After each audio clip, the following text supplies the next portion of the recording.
The story begins in a dark, terrifying place where a young man named Sung Jinwoo is crawling on a stone floor, bleeding heavily and gasping for air. Holding a broken sword, he introduces himself as an E-rank hunter working for the Hunter Guild. He admits he is the lowest rank and the absolute weakest hunter in the entire world. Above him, massive stone statues look down menacingly from their thrones. He never expected this to happen, and as a giant spear swings directly down at his head, he can only let out a painful, frustrated curse. Then we cut to the bright streets of Seoul, South Korea. Jinwoo walks through a busy crowd, admitting it is genuinely embarrassing to even call himself a hunter. Aside from some slightly abnormal strength and recovery, he constantly gets hurt and survives countless near-death experiences. He isn't putting his life on the line because he enjoys it. He barely makes enough money to pay for his sick mother's medical bills, leaving him no other choice. Next, we see a construction site where a glowing blue portal has cracked open. A crowd of hunters is gathered, and two old acquaintances, Kim and Bak, happily reunite. Bak explains he came back to hunting because his wife is pregnant and he needs to make a fortune fast. When Jinwoo arrives, a rookie hunter notices how popular he seems and asks if he is a super powerful hunter. Kim bursts out laughing and reveals Jinwoo's real nickname, the world's weakest hunter. He explains that Jinwoo is weak enough to get hospitalized from a simple E-rank dungeon raid. Hearing this, the other hunters feel relieved, thinking today's raid will be completely safe. Jinwoo overhears them and quietly walks over to get a coffee, but the worker awkwardly tells him they just ran out. Standing outside with bandages on his face, Jinwoo sighs that even coffee is letting him down. Suddenly, a young healer named Juhi rushes up, completely shocked to see his face covered in bandages again. Jinwoo laughs it off, saying it just happened while hunting. They sit down on some steps and Juhi keeps lecturing him about his safety. He confesses that he was the only one who got hurt during a low-level E-rank dungeon, because the higher-rank party members didn't even bring a healer along. Juhi gets incredibly mad at their carelessness, but Jinwoo just smiles weakly, saying he is completely used to being weak. Seeing the crowd move, Jinwoo notices everyone is getting ready to head inside. Over by the portal, a veteran named Mr. Song steps up and asks to be the party leader. Since he is the highest-ranked hunter there, the whole group enthusiastically agrees. Jinwoo cheerfully asks Mr. Song to take care of them today. As they line up, another hunter mocks Jinwoo, telling him to stay safely behind them and try not to get hurt. Jinwoo just laughs it off. Taking a deep breath, he promises himself that he is going to try his absolute best today, stepping confidently into the glowing blue light of the gate. The raid team gets ready to move toward the glowing blue dungeon gate after receiving the final clearance to go ahead. Two support staff members stay behind for a moment, watching them leave. One of them admits he feels a little guilty for not offering coffee to hunter Sung Jinwoo, mentioning that Jinwoo is well known as the weakest E-rank hunter around. The other worker asks about the dungeon's difficulty level, and his partner tells him it is just a standard D rank. He adds that he has never seen Jinwoo finish a raid without getting hurt, but they figure a D rank gate should be safe enough and rush inside to catch up. Deep inside the cavern, a young female healer uses her magic to mend Jinwoo's wounds. She is frustrated and asks why he keeps risking his life as a hunter. Jinwoo quietly apologizes, but she tells him she does not want an apology. She's just genuinely worried about him. Around them, the other hunters easily defeat the monsters with powerful elemental magic, swords, and ice spells. The healer sighs with relief as the battle ends. The other teammates celebrate, joking about how easy the dungeon was. The healer asks Jinwoo if there is a deeper reason why he refuses to quit. To avoid an embarrassing talk about his personal life, Jinwoo laughs it off and says he does it just for fun. He laughs a bit too hard and winces in pain, causing the healer to yell at him to stop before his wounds open back up. Nearby, a veteran hunter shows off a sparkling magical core. He explains that a core from a C-rank monster can bring in thousands of dollars, which is way out of reach for an E-rank hunter. Jinwoo looks at the tiny shard in his own hand and feels disappointed. He risked his life and got badly hurt, but he only walked away with a low-tier E-rank core. He wonders how he will ever make ends meet with such a small payout. Suddenly, a hunter waves his hand from the back of the cave, shouting that he found a hidden entrance. The team gathers around a massive, dark opening leading deeper underground. The leader realizes the rumors of a rare double lair are true. He lights a torch and leads them down a long tunnel wrapped in massive roots that open into a mysterious chamber. The leader explains that since the gate to the surface is still open, the true dungeon boss must be hiding down here. Protocol says they should stop and wait for backup, but if another squad takes the boss, they will lose all the profit. He suggests they handle the boss themselves, but calls for a vote to decide. The team quickly splits right down the middle, resulting in an 8-8 tie. Everything comes down to Jinwoo's final vote. He hesitates, knowing how weak he is, but he thinks about his life outside the dungeons. He desperately needs money for his sister's college tuition and his sick mother's hospital bills. Driven by the need to take care of his family, Jinwoo decides to take the risk. He raises his hand, votes to go forward, and the group heads into the hidden lair. The group walks deeper into the dark cave, flashlights cutting through the shadows. Someone asks if they've gone too far, realizing they have been walking for about 40 minutes. Since a gate usually closes an hour after a boss dies, they figure they only have 20 minutes left. As they walk, Jinwoo catches up to Juhee, the group's healer, and apologizes for voting to keep going. Juhee keeps her back turned, claiming she's fine, but when Jinwoo presses her, she turns around with a terrifyingly dark expression and admits she's definitely not okay. She completely snaps at him, yelling about how insane he is. She reminds him that if he had been stabbed just a little higher in their last fight, his heart would have been pierced. She mentions his barely healed arms and legs, asking if he hurt his head too when he voted yes. Jinwoo just looks down, knowing she's right. He is only alive because she's a talented healer, and he feels deeply in her debt. When he mutters another apology, Juhee's mood softens. She playfully asks if he's really sorry, then turns around and suggests he treat her to dinner. Jinwoo blushes in surprise, and when Juhee huffs, asking if he doesn't like eating with her, he frantically denies it. Suddenly, someone ahead shouts that they found the boss room. Jinwoo and Juhee look up to see a massive, incredibly strange golden double door. Some hunters worry about how dangerous it feels, but their leader, Mr. Song, extends his hand toward the door. He asks if they really want to go home empty-handed and says he will go in alone if he has to. The others look at each other, remembering that Mr. Song is a highly skilled C-rank hunter. Trusting his leadership, they decide to follow him. With a heavy grinding sound, the giant doors open easily, and Mr. Song tells everyone to head inside. The torches inside are already lit, and the hunters begin exploring the massive temple-like room. They notice ancient stone statues lining the walls, each holding different weapons or musical instruments, giving off a creepy vibe. Then someone spots a towering, godlike stone statue sitting on a throne. While some think it's the boss, others assume it's just a harmless decoration. Meanwhile, Jinwoo notices a stone tablet on the floor covered in runic text. He reads the first line aloud, which says to worship the Lord, and calls Mr. Song over. Mr. Song reads the inscription, identifying it as the commandments of the Kartanan Temple. The text commands them to praise the Lord and prove their faith, warning that anyone who breaks the rules won't leave alive. Suddenly, Juhee grabs Jinwoo's sleeve, trembling as she whispers that the giant statue's eyeball just moved and looked right at them. Before he can reply, the giant golden doors slam shut with a massive crash. Total panic breaks out. One terrified hunter yells that coming here was a mistake and sprints for the exit, ignoring Mr. Song's warnings to stay away from the door. The moment he touches the handle, a giant stone guardian next to the entrance springs to life, smashing its weapon down and instantly crushing him into a bloody splatter. The remaining hunters freeze in absolute horror as Jinwoo looks back up at the throne, watching the massive god statue's glowing eyes slowly lock onto them. The hunters stand frozen in absolute horror as the massive stone statue right in front of them starts to move. They can barely process what's happening, frantically whispering about the person who was just killed in a single hit. It doesn't make any sense. This was supposed to be a low-level D-rank dungeon at most. No one has ever heard of monsters this insanely powerful in a place like this. Jinwoo looks around the room, a terrible realization washing over him as he wonders if every single statue in this room can move, including the colossus sitting at the very back. This isn't the first time he's faced death.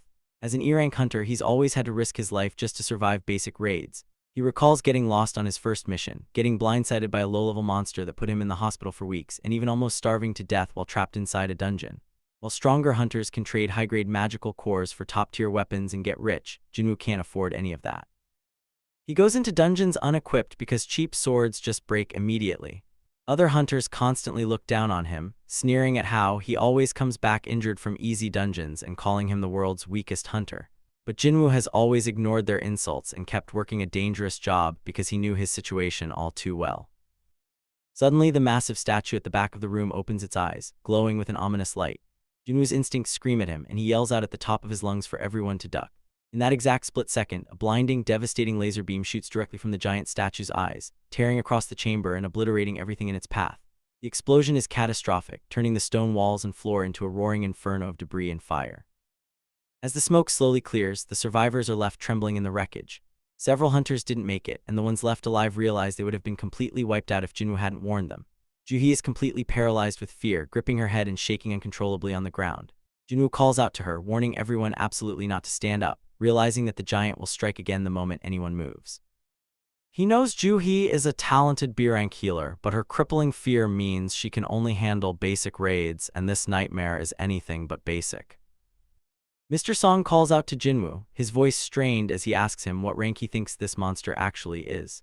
Mr. Song has been on high-level raids before, but he's never seen anything of this caliber, guessing it could be an A-rank or even an S-rank threat.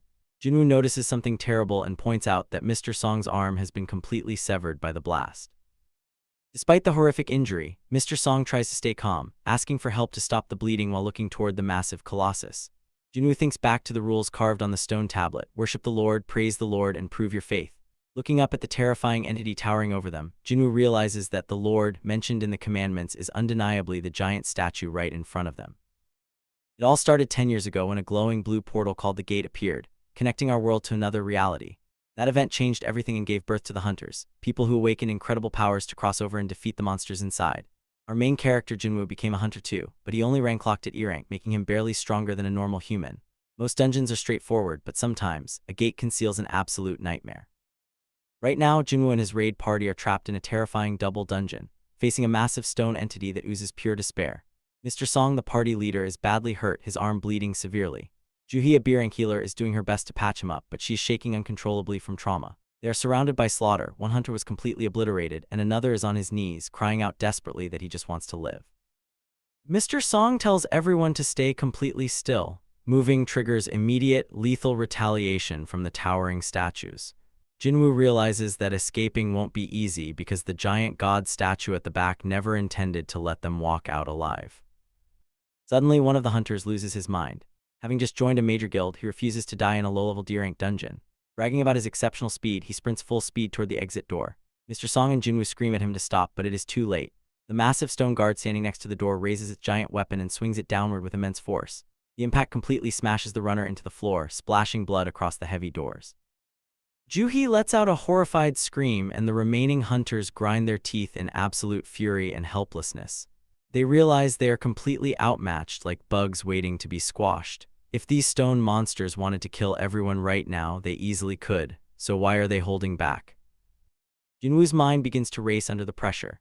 The statue near the door attacks anyone who approaches it, and the giant god statue fires disintegrating beams from its eyes whenever someone moves. It isn't random violence. There is a specific pattern. They are following a set of strict guidelines. Jinwoo suddenly remembers the stone tablet they found earlier. There is a rule to this room, hidden within the commandments of the Kartanen Temple.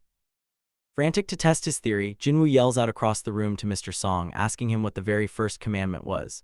Mr. Song, looking tense and confused, calls back that the first commandment said to worship the Lord. Looking up at the giant stone face, Jinwoo notices something chilling. The god statue's eyes are shifting downward, locking directly onto him, but it isn't moving to attack yet. Jinwoo realizes that to survive the first rule, they all have to do something unthinkable. They have to bow down and prostrate themselves before the monster. The chapter starts in the heavy, suffocating darkness of the hidden dungeon, where the survivors are trapped in sheer terror. Sung Jinwoo is on the ground, frantically trying to piece everything together while the other hunters look on in confusion, demanding to know what he is doing. Mr. Song watches Jinwoo closely, noticing that his eyes are sharp and focused, definitely not the eyes of a man who has given up or wishes to die. Towering above them, the giant statue's eyes glow with a terrifying, blinding light, ready to vaporize anyone in its line of sight. Jinwoo stands in a low crouch, sweating and catching his breath as his mind races to decode the danger. He stares intently at the massive entity, remembering how it only attacks when someone moves past a certain height. Suddenly, the puzzle clicks, and he finally understands the true meaning behind the first commandment of the shrine. Without wasting a second, Jinwoo screams at the top of his lungs, telling everyone to immediately bow down to the statue. The other hunters look back at him in complete shock and utter disbelief, shouting to ask if he has completely gone mad. Mr. Song keeps his composure and presses Jinwoo, asking if he has actually figured something out. Looking determined, Jinwoo confirms that he has, explaining that the entity only attacks above a certain height, meaning that bowing low is the literal interpretation of worshipping the Lord. Mr. Song asks if this is just a gut feeling, and Jinwoo admits that it is, at least for now. Realizing they have absolutely no other options, Mr. Song decides to trust him. Slowly, the remaining hunters drop to their knees and press their faces against the stone floor, bowing deeply before the massive throne. Desperate whispers fill the room as they wonder if just bowing will truly be enough to save their lives and let them get out of this nightmare. Juhee is on the floor beside Jinwoo, trembling uncontrollably from the sheer trauma of the situation. Up above, the giant statue slowly shifts its gaze downward, its glowing eyes locking onto the hunters prostrated before it. For a moment, the room falls completely silent. Then a sickening, wide grin begins to spread across the statue's stone face. The close-up reveals a horrifying, massive smile filled with rows of perfectly white teeth, and its eyes turn into blood-red pools of malice. One of the hunters recoils in absolute horror, terrified by the grotesque change in expression.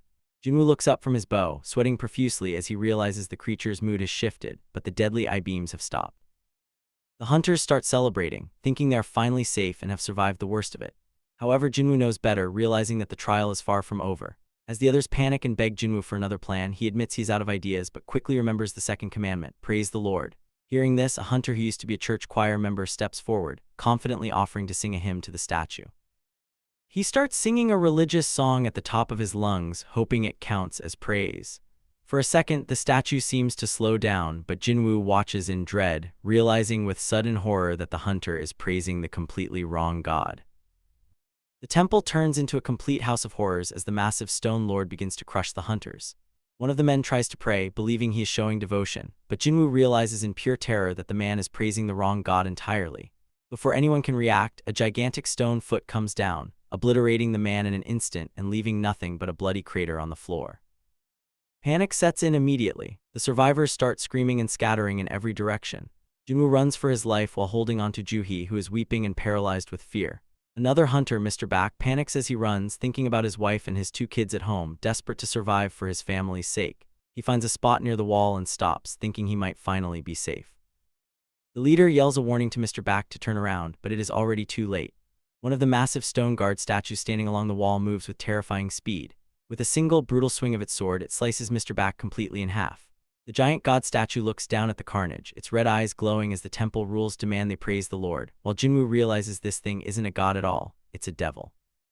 Jinwoo looks around, trying to figure out the puzzle while people are being slaughtered. The stone guards attack anyone who gets too close to the outer walls, using weapons like axes, spears, and swords to hack off limbs. But as Jinwoo runs, he notices something different about one of the statues. It isn't holding a weapon, it's holding a horn-like musical instrument.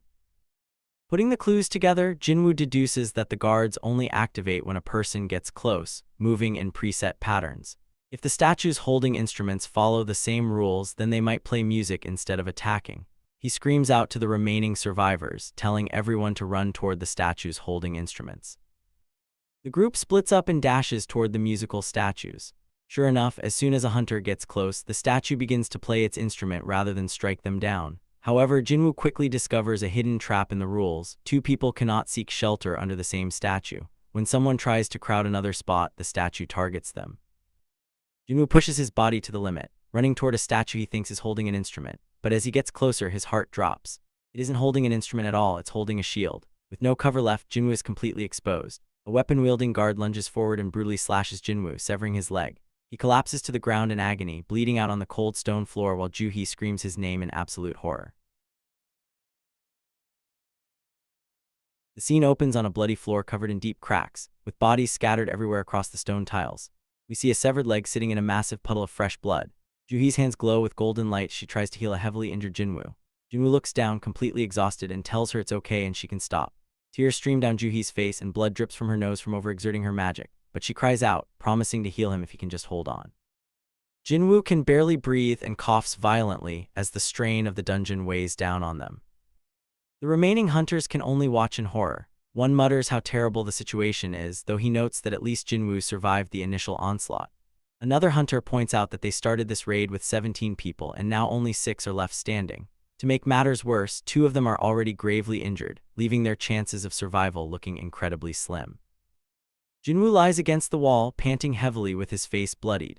Kim Sang-shik turns his anger towards Song Kye-yeol, the party leader, telling him that while losing his arm is unfortunate, it all happened because of his rash decisions. He orders Kye-yeol to wait there for his punishment, and Kye-yeol can only look down and softly agree, crushed by the guilt of losing so many lives. Suddenly, a massive crash echoes through the room, sending debris flying everywhere. A huge stone structure rises from the center of the room, shrouded in thick mist. Sang-shik stares in shock, asking what that thing is. Jinwoo looks up with tired eyes, recognizes it immediately, and calls it an altar. He explains that it is just like the altars from ancient mythologies, where living beings were sacrificed to please a lord. Kye-yeol realizes that the last commandment is to prove your faith, meaning this is their final trial. Sang-shik draws his glowing sword, realizing that to clear this room, they have to sacrifice someone to the altar. He points his weapon directly at Kye-yeol, demanding to know who brought them into this nightmare. He angrily reminds Kye-yeol about the hunters who died, including a man who bragged about his family right before being torn in half. Since Kye-yeol promised to take responsibility, Sang-shik tells him to prove it by stepping up as the sacrifice. Another hunter tries to defend Kye-yeol, arguing that they all voted to come here, but Sang-shik barks at him to shut up. Kye-yeol calmly stops the argument, walking forward into the center of the room, accepting his fate and asking the others to step away. As Kyle steps onto the altar, a bright orange flame erupts around the structure. Everyone watches in confusion, wondering if a single flame means the dungeon doesn't want a sacrifice after all. Jinwoo asks for help to get up, and as he and the others join Kyle on top of the altar, more flames ignite around the perimeter. Jinwoo realizes that a new flame appears for every person who stands on the altar, meaning the final trial only begins once every single survivor is up there together. He warns them that the gate has been open for 7 days, meaning it will fully open soon and the monsters will escape into the human world if they don't defeat the boss right now. Suddenly, the massive double doors of the dungeon begin to grind open, making some hunters think they can finally escape. But before anyone can run, Jinwoo looks on in utter dread as every single giant stone statue in the room suddenly opens its glowing eyes and begins marching straight toward the colossal statues suddenly begin to move, their heavy stone footsteps shaking the entire room. Panic completely takes over the remaining hunters, and they shout out in absolute terror, completely lost on what to do next. Seeing the looming danger, Jinwoo quickly turns to Joo-hee and warns her that she cannot close her eyes, no matter what. Mr. Song realizes the true nature of this horrific test, shouting out to everyone that it is just like the game they played when they were young, where the statues only creep closer the moment you take your eyes off of them. He commands everyone to keep their eyes locked onto the statues. But the sheer terror is too much for one girl to handle. Overwhelmed by fear, she lets out a panicked scream and bolts frantically toward the open door, ignoring Jinwoo's desperate cries to stop. She sprints across the chamber, her footsteps echoing wildly, and manages to dive straight through the exit. Surprisingly, she survives, but her escape causes the massive stone door to slide shut just a little bit more. Jinwoo watches this in realization, noticing that one of the red flames on the altar, which represents the number of people inside, instantly vanished the moment she left. Jinwoo pieces the puzzle together, realizing that the open door isn't a true escape, but a trap designed to tempt them with false hope. The final commandment to prove your faith means maintaining that faith even when surrounded by terror, danger, and sweet temptations. Witnessing her successful escape, another hunter breaks down under the pressure, trembling violently as he admits he cannot stay any longer. He drops his weapon with a loud clank and sprints for the door as well, leaving the others shocked and angry. Jinwoo screams at everyone not to move, explaining that if anyone else leaves, they won't have enough people left to watch all the statues, and everyone remaining will die. Mr. Song demands a clearer explanation, and Jinwoo clarifies that the blue flames acting as a countdown timer are their key to survival. If they can just hold their ground and keep looking at the statues until the blue flames disappear, they will all be able to leave safely. Hearing this, Kim Sang-shik looks at Jinwoo, admitting he never expected someone so notoriously weak to be the one saving their lives. He confesses that he always looked down on Jinwoo, but acknowledges that he is only alive right now because of him. However, despite his gratitude and deep apology, Sang-shik looks toward the closing door. He tearfully admits that he has a family waiting for him and simply doesn't want to die here. Despite Jinwoo's furious warnings that his betrayal will condemn the rest of them to death, Sang-shik turns his back and runs, abandoning the final survivors to their fate. So Jinwoo realizes that if everyone runs, they are all going to die right here. The massive temple doors are already closing, and Kyle finally understands the rules of the dungeon. He looks back at Jinwoo and tells everyone else they need to escape while they can. Kyle turns to Joo-hee and asks her to help Jinwoo up, which she completely agrees to, but when she tries to move, her body completely fails her. She falls hard to the stone floor, trembling in pure terror. She looks down, wondering what is wrong with her body, only to realize her legs are totally paralyzed. Kyle points out that she has hit complete mana exhaustion from overusing her magic trying to heal Jinwoo's severe wounds earlier. Seeing this, Jinwoo looks up and tells Kyle that he needs to take Joo-hee and get out of here immediately. Kyle argues that he wants to stay behind instead, but Jinwoo snaps back, asking who else is going to carry her out if he stays. The massive stone statues start marching toward the altar, stamping their weapons, and Jinwoo screams that there is no time left. Kyle looks down deeply torn, but Joo-hee cries out, desperately weeping and insisting that she would rather stay behind with Jinwoo. Jinwoo just smiles weakly, trying to lighten the heavy mood, and reminds her that he still owes her a dinner. He reaches out and drops a small essence stone into her hand, telling her to keep it safe and that he will collect his payment from her whenever he gets back. Joo-hee cries, shouting that this is absolutely no time for jokes, but before she can argue further, Kyle chops her on the neck, knocking her completely unconscious. He lifts her onto his back, looks at Jinwoo with an incredibly heavy heart, and promises to take care of her. Jinwoo sighs in relief, watching their retreating figures finally slip through the glowing light of the exit just before the massive doors slam shut for good.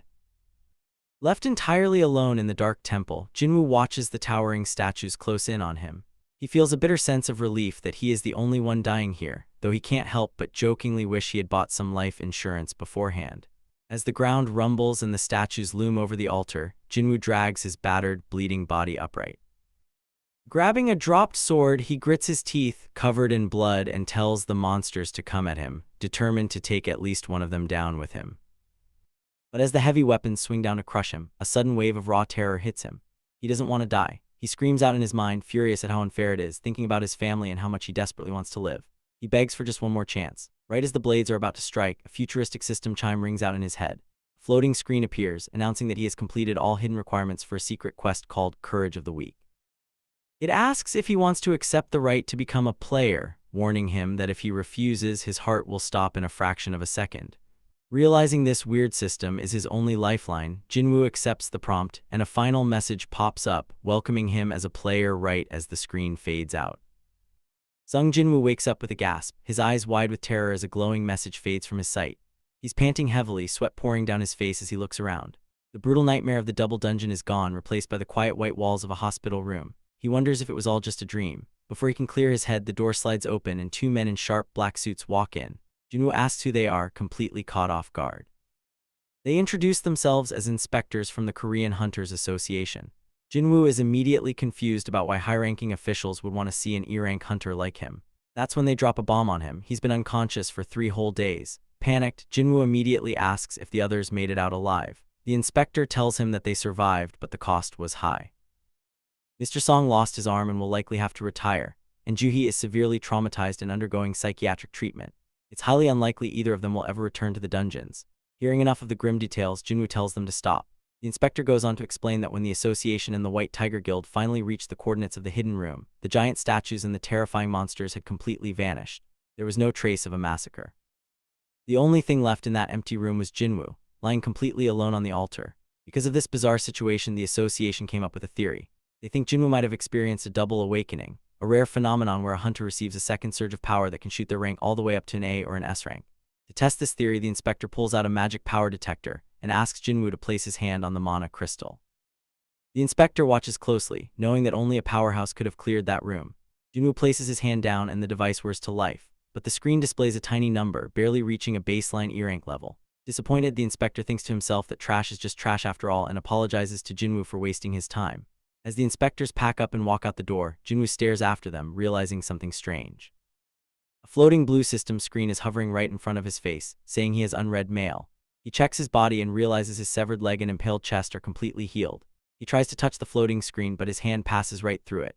Just then his younger sister Jinah bursts into the room in her school uniform. She starts scolding him loudly, crying and asking why he always has to be the one getting hurt while everyone else returns fine. Jinwoo apologizes, feeling thankful that he didn't leave her behind. He points to the floating screen and asks if she can see it, but she just looks at him like he's crazy. Realizing only he can see it, he figures out how to open the mail with his mind. A daily quest pops up called Preparing to Become Strong. It demands a brutal routine, 100 push-ups, 100 sit-ups, 100 squats, and a 10-kilometer run. It warns that failing will result in a penalty. Jinwoo laughs it off, thinking it's a joke, and goes to sleep without doing it. But the moment the timer hits 0, a massive earthquake shakes the room. The ground drops out from under him, and suddenly Jinwoo opens his eyes to find himself stranded in a blistering, endless desert. A massive notification warns him that his penalty quest has begun, and he has to survive for 4 hours. Right on cue, the sand explodes, and a terrifying, giant centipede rises up from the dunes, locking its eyes directly on him. Jinwoo suddenly finds himself dropped into a massive, burning desert under a dark, apocalyptic sky. In the distance, a huge beam of light explodes, making the intense heat even worse. He is completely out of breath but forces his legs to keep moving across the shifting sand. Right on his heels, the ground bursts open and a terrifying giant centipede monster roars into the air. The massive creature chases him down, tearing up the desert floor with its endless legs. Its jaws snap wide open, ready to swallow him whole. Jinwoo screams in pure panic, completely out of options. With only seconds left on his penalty timer, he takes a desperate leap forward just as the ground explodes right behind him. The next thing he knows, Jinwoo crashes hard onto the floor of his hospital room. He is completely drained and drenched in sweat, but he is safely back in reality. A glowing system screen floats in front of him, confirming that he successfully survived the penalty quest. While he lies there trying to catch his breath, a couple of nurses walk past his room in the hallway. They are chatting about how weird it is that a hunter who just woke up from a coma is already doing such intense daily workouts. They figure he is just healing fast because he is a hunter, having absolutely no idea about the life-or-death nightmare he just went through. Later on, Jinwoo is out on the streets near the hospital, continuing his brutal daily workout. He is panting heavily but starting to understand how this bizarre system actually works. The game-like screen floating in the air is totally real, but only he can see it. Every single day, he has to complete a strict routine of push-ups, sit-ups, squats, and a long run. Once he finishes, the system gives him rewards. He taps the option for status recovery, and a bright flash of light wraps around his body.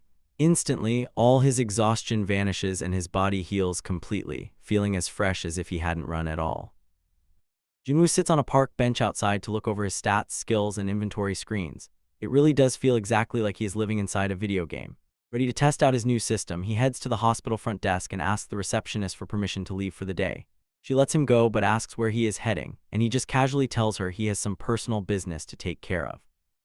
He walks down into a nearby subway station to check out a specific reward he got from his daily quests. It is a mysterious key meant to unlock a hidden instance dungeon. Standing right at the entrance gates, he wonders if this is what people call a double awakening. He takes a deep breath and uses the key. Instantly, a magical barrier blocks the subway stairs, and the whole environment shifts into a dark, creepy gate. Jinwoo turns around to look back, but the exit is completely sealed off. A system warning pops up, telling him he cannot leave unless he defeats the dungeon boss or finds a teleportation scroll. Stranded all alone in the dark subway, Jinwoo remembers how just a few days ago, he was the world's weakest hunter who could barely handle E-rank monsters. But now, knowing he has to clear this dungeon completely by himself, he tightly grips his weapon and braces for the fight ahead. Walking down the dim, empty subway corridor, Jinwoo couldn't help but feel a wave of anxiety washing over him. Trying to clear an entire dungeon completely solo without a party to back him up was starting to feel like a massive mistake. His confidence was plummeting by the second. Just as he was questioning his choices, a foul, overwhelming stench filled the air. Jinwoo froze, instantly recognizing the smell of a beast monster nearby. Before he could react, two glowing red eyes pierced the shadows ahead. A massive, bloodthirsty wolf burst from the darkness, letting out a terrifying roar that echoed through the narrow hallway. The creature lunged forward with terrifying speed, its jaws snapped wide open. Jinwoo threw himself to the side, sliding along the hard floor as the beast missed him by inches. As the monster turned around to face him again, the system identified it as a steel fang raken. Jinwoo tried to brace himself to fight back, but his body wouldn't listen. His leg was completely paralyzed, refusing to budge. A cold sweat broke out as a sudden wave of panic washed over him. He realized it was pure fear gripping his body. Traumatic memories of the horrifying double dungeon and the giant god statue flashed back into his mind. He cursed under his breath, realizing the lingering psychological scars were holding him back right when his life depended on it. The Raken didn't hesitate, seizing the moment to lunge at him again with a lethal swipe. Jinwoo forced himself to break through the paralysis, executing a desperate backflip to evade the incoming claws. As he landed cleanly on his feet, he noticed something surprising. His body felt remarkably light and nimble. He realized that the stat points he had invested into his strength and agility were actually working. However, he couldn't afford a single mistake. He didn't have a healer with him, meaning any major injury could be fatal. Stealing his resolve, he refused to let fear dictate his fate again.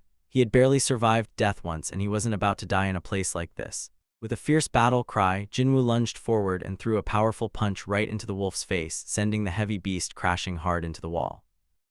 Despite the heavy blow, the Raken quickly scrambled back onto its paws, snarling fiercely. Jinwoo realized that even with his boosted stats, the monster was still physically stronger than him. Desperate for a way to turn the tide, he remembered his system interface and called out his inventory. He reached into the magical spatial storage, hoping to find anything useful, and pulled out the broken iron sword that Mr. Kim had left behind during the tragic incident in the temple. Clutching the handle, a surge of adrenaline replaced his panic. Armed with a proper weapon, Jinwoo charged forward as the wolf went for another deadly bite. He brought the blade down, clashing directly against the monster's powerful jaws. The impact shattered the creature's armored teeth, proving it didn't earn the name Steel Fang for nothing. Jinwoo pressed the attack, determined not to let the sword go to waste. As he locked eyes with the beast, his perspective completely shifted. Compared to the unstoppable, godlike monsters he had faced in the hidden temple, these wolves were actually weak. His status screen flashed before his eyes, confirming his growth as level 2 hunter Jinwoo finally began his true ascent. Jinwoo stares at his floating status window, figuring out how this new system works. He notices that leveling up increases all his stats by 1, giving him 5 points total. That is much more efficient than the daily quest, which only gives 3 points. Looking at his attributes, his strength is up to 20, while his agility and sense are at 11. He can definitely feel the physical improvement, and he wonders if his stats are weighted. The biggest takeaway for him is simple: even someone as weak as him can actually get stronger. He stands in the quiet subway station, looking down at the 2 wolves he just defeated. He wonders if he's overreacting over just a couple of monsters, but then he notices something strange. They didn't drop any magical cores. Usually dungeon monsters leave cores behind, but these are different. Jinwoo realizes that if he's being controlled by a game-like system, these instant dungeons were probably custom-made by the system itself. That explains why they drop items instead of cores. He picks up a sharp tooth which the system labels as a junk item called a Raken's Fang. Right then, a new screen pops up revealing an in-game store. Jinwoo taps the buy button, but a warning flashes telling him his level isn't high enough yet. Since buying is locked for new players, he tries the sell option instead. The system asks if he wants to sell the Raken's Fang, and when he hits yes, he receives 20 gold. He stares at the gold icon, a bit lost because it's not real cash, so he has no idea what it's actually worth. Looking around the creepy station, he guesses this place is just an E-rank dungeon, meaning the items here probably aren't worth much anyway. The reality of his situation sets in as he looks at his bloody sword. He can't leave unless he defeats the dungeon boss. Finding a return crystal would let him escape, but there's no guarantee one will drop and he'll eventually run out of food. An E-rank boss might be too much to handle alone, but he realizes he can win if he just levels up some more. Right on cue, low growls echo through the shadows. Dozens of glowing red eyes appear in the darkness as a massive pack of wolves rushes down the corridor. Instead of panicking, Jinwoo grips his weapon tightly. There's nothing to fear because he has already died once before. He charges straight into the pack, swinging his sword fiercely and pushing his body to its absolute limits. Blue light trails follow his blade as he cuts through the horde, and a system alert chimes to let him know he just leveled up. As he catches his breath, he thinks of his family. If he dies here, he can't protect the people he loves and he'll lose everything. He refuses to keep his head down like a weakling anymore. If following these bullshit rules is what it takes to get strong, he'll do it. Covered in blood, Jinwoo looks down the tracks where a sea of red eyes is still waiting. The system flashes a final alert, granting him a new title, Wolf Slayer. With a smirk, he drags his sword along the concrete and steps forward into the dark. Jinwoo is in the middle of a brutal fight inside the dungeon, standing face to face with ferocious red wolves. He manages to survive, but looking down at his weapon, he realizes the blade is completely dull and chipped. He remembers how weapons always lose their durability after a few runs through a dungeon, no matter how high grade they are. It reminds him of the time he bought an expensive dagger back when he was struggling to make ends meet. That dagger broke way too easily during a boss fight, and since he couldn't afford to keep replacing them, he just started relying on his own body to fight instead. Looking around at the pile of defeated monsters, he thanks the worn-out sword for getting him through this round. When Jinwoo opens up his system inventory, he sees he's collected a ton of loot, including 34 wolf fangs, some armor, and a rare item called a hearthstone. Holding the glowing blue stone in his hand, he knows it can teleport him out safely, but he hesitates. He realizes a chance to level up this quickly might never happen again. If he leaves now, the dungeon might just disappear like a limited-time system event. He feels like he's just a puppet dancing in the palm of some unknown god, but he ultimately decides not to retreat. He grips his weapon and presses deeper into the dark, foggy subway station. As he moves forward, more monsters ambush him, but Jinwoo fights back fiercely. System alarms start flashing over and over, announcing his level ups. With every level he gains, the combat feels a bit lighter and easier. He slashes through creatures like Razor Claw Brigas and Black Shadow Razans, his movements becoming a blur of glowing blue and purple aura. He can literally feel himself getting stronger with every single strike. He notices these monsters keep respawning constantly, which doesn't happen in normal dungeons, making them feel more like programmed constructs than living things. By studying their patterns, Jinwoo quickly figures out their attack vectors. He anticipates a monkey falling from the ceiling and big cats striking from both sides, dodging and countering them flawlessly. When another Steel Fang Raken leaps at him, Jinwoo's eyes glow with intense focus and he cuts the beast cleanly in half. He remembers how the system color codes enemy danger levels. Red means deadly, orange means strong, and white means weak. The wolves that used to be a major threat are now marked in white, proving just how much his stats have grown. However, as he walks down the eerie, never-ending stairs of Hapjeong Station, he senses an overwhelming pressure from deep below. Suddenly, a massive blur of red moves incredibly fast, catching him off guard and shattering his sword. Panting and bleeding, Jinwoo faces down a giant wolf whose name still glows a dangerous orange. Even after all his leveling up, this monster is on a whole different tier. Realizing this creature must be the true boss of the dungeon, Jinwoo readies himself for the ultimate fight. So Jinwoo is facing off against this massive blue snake inside the dungeon. He's totally beat up, bleeding from his mouth and breathing heavily. He stares right at it and asks if it's the boss of this place. This monster is huge, with glowing yellow eyes and rows of sharp fangs. Jinwoo looks at his broken sword and realizes his current weapons won't do a thing. Normal punches won't pierce those incredibly thick blue scales either. He has to figure out a way to break through its defense, thinking he needs a fast attack with real weight behind it. Suddenly, the snake whips its massive body around, smashing into the ground with a giant crash. Junwoo barely leaps out of the way. The snake keeps charging, tearing up the entire tunnel as Junwoo sprints for his life. He knows that if he takes even one direct hit from this thing, he's dead. The snake is just too fast and powerful. It catches up to him and knocks him down hard, making him cough up blood. Lying there in the dirt, Junwoo feels frustrated. He thought he had gotten a bit stronger after all his training, but facing this monster makes him realize he's still completely lacking. As he struggles to move, memories of his past start flashing through his mind. He remembers being called the world's weakest hunter and how people used to talk behind his back. The snake strikes again, throwing him across the floor. He spits out more blood but forces himself to stay conscious. He tells himself that his weakness isn't something to brag about. He knows exactly how weak he used to be, and he's desperate to escape that past. He grips his broken sword with everything he's got, focusing entirely on one thing: strength. He thinks back to the terrifying double dungeon incident, remembering the overwhelming pressure of the giant stone statue that forced everyone to their knees. He remembers the fear, the desperation, and how he was abandoned and betrayed by the people he trusted. He screams out in his memories, remembering the bitterness of being left behind.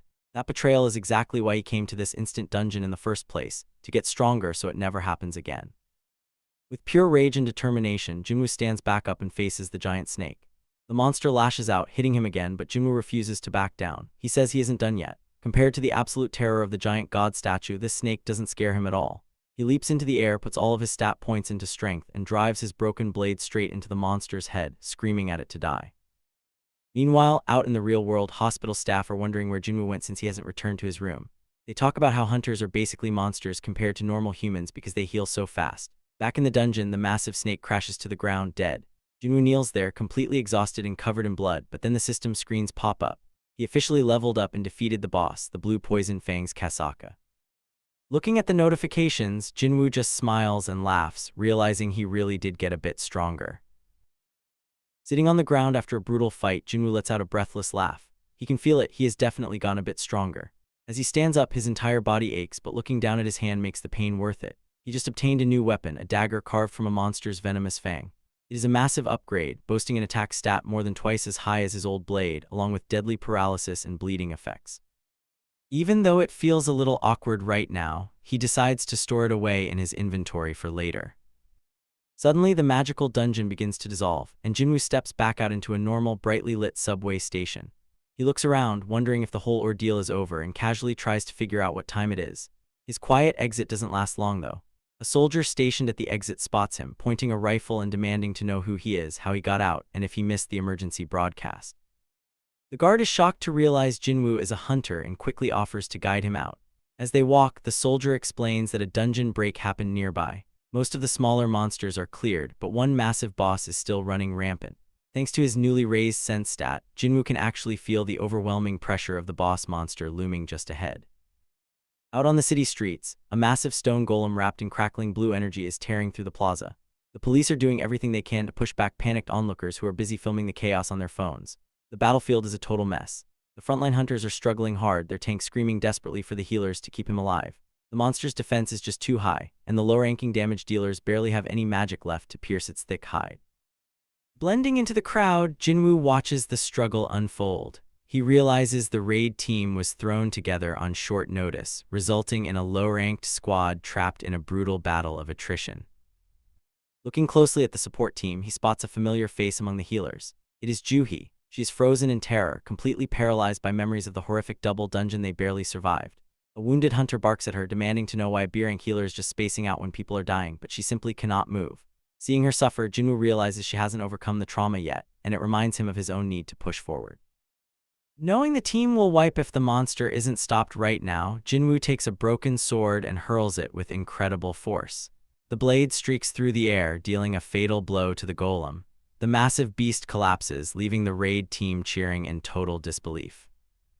As the hunters marvel at the mysterious high-ranking savior, Juhi catches a glimpse of a familiar figure walking away into the rain and quietly whispers Jinwoo's name, while his system screen updates to show he has successfully reached level 18.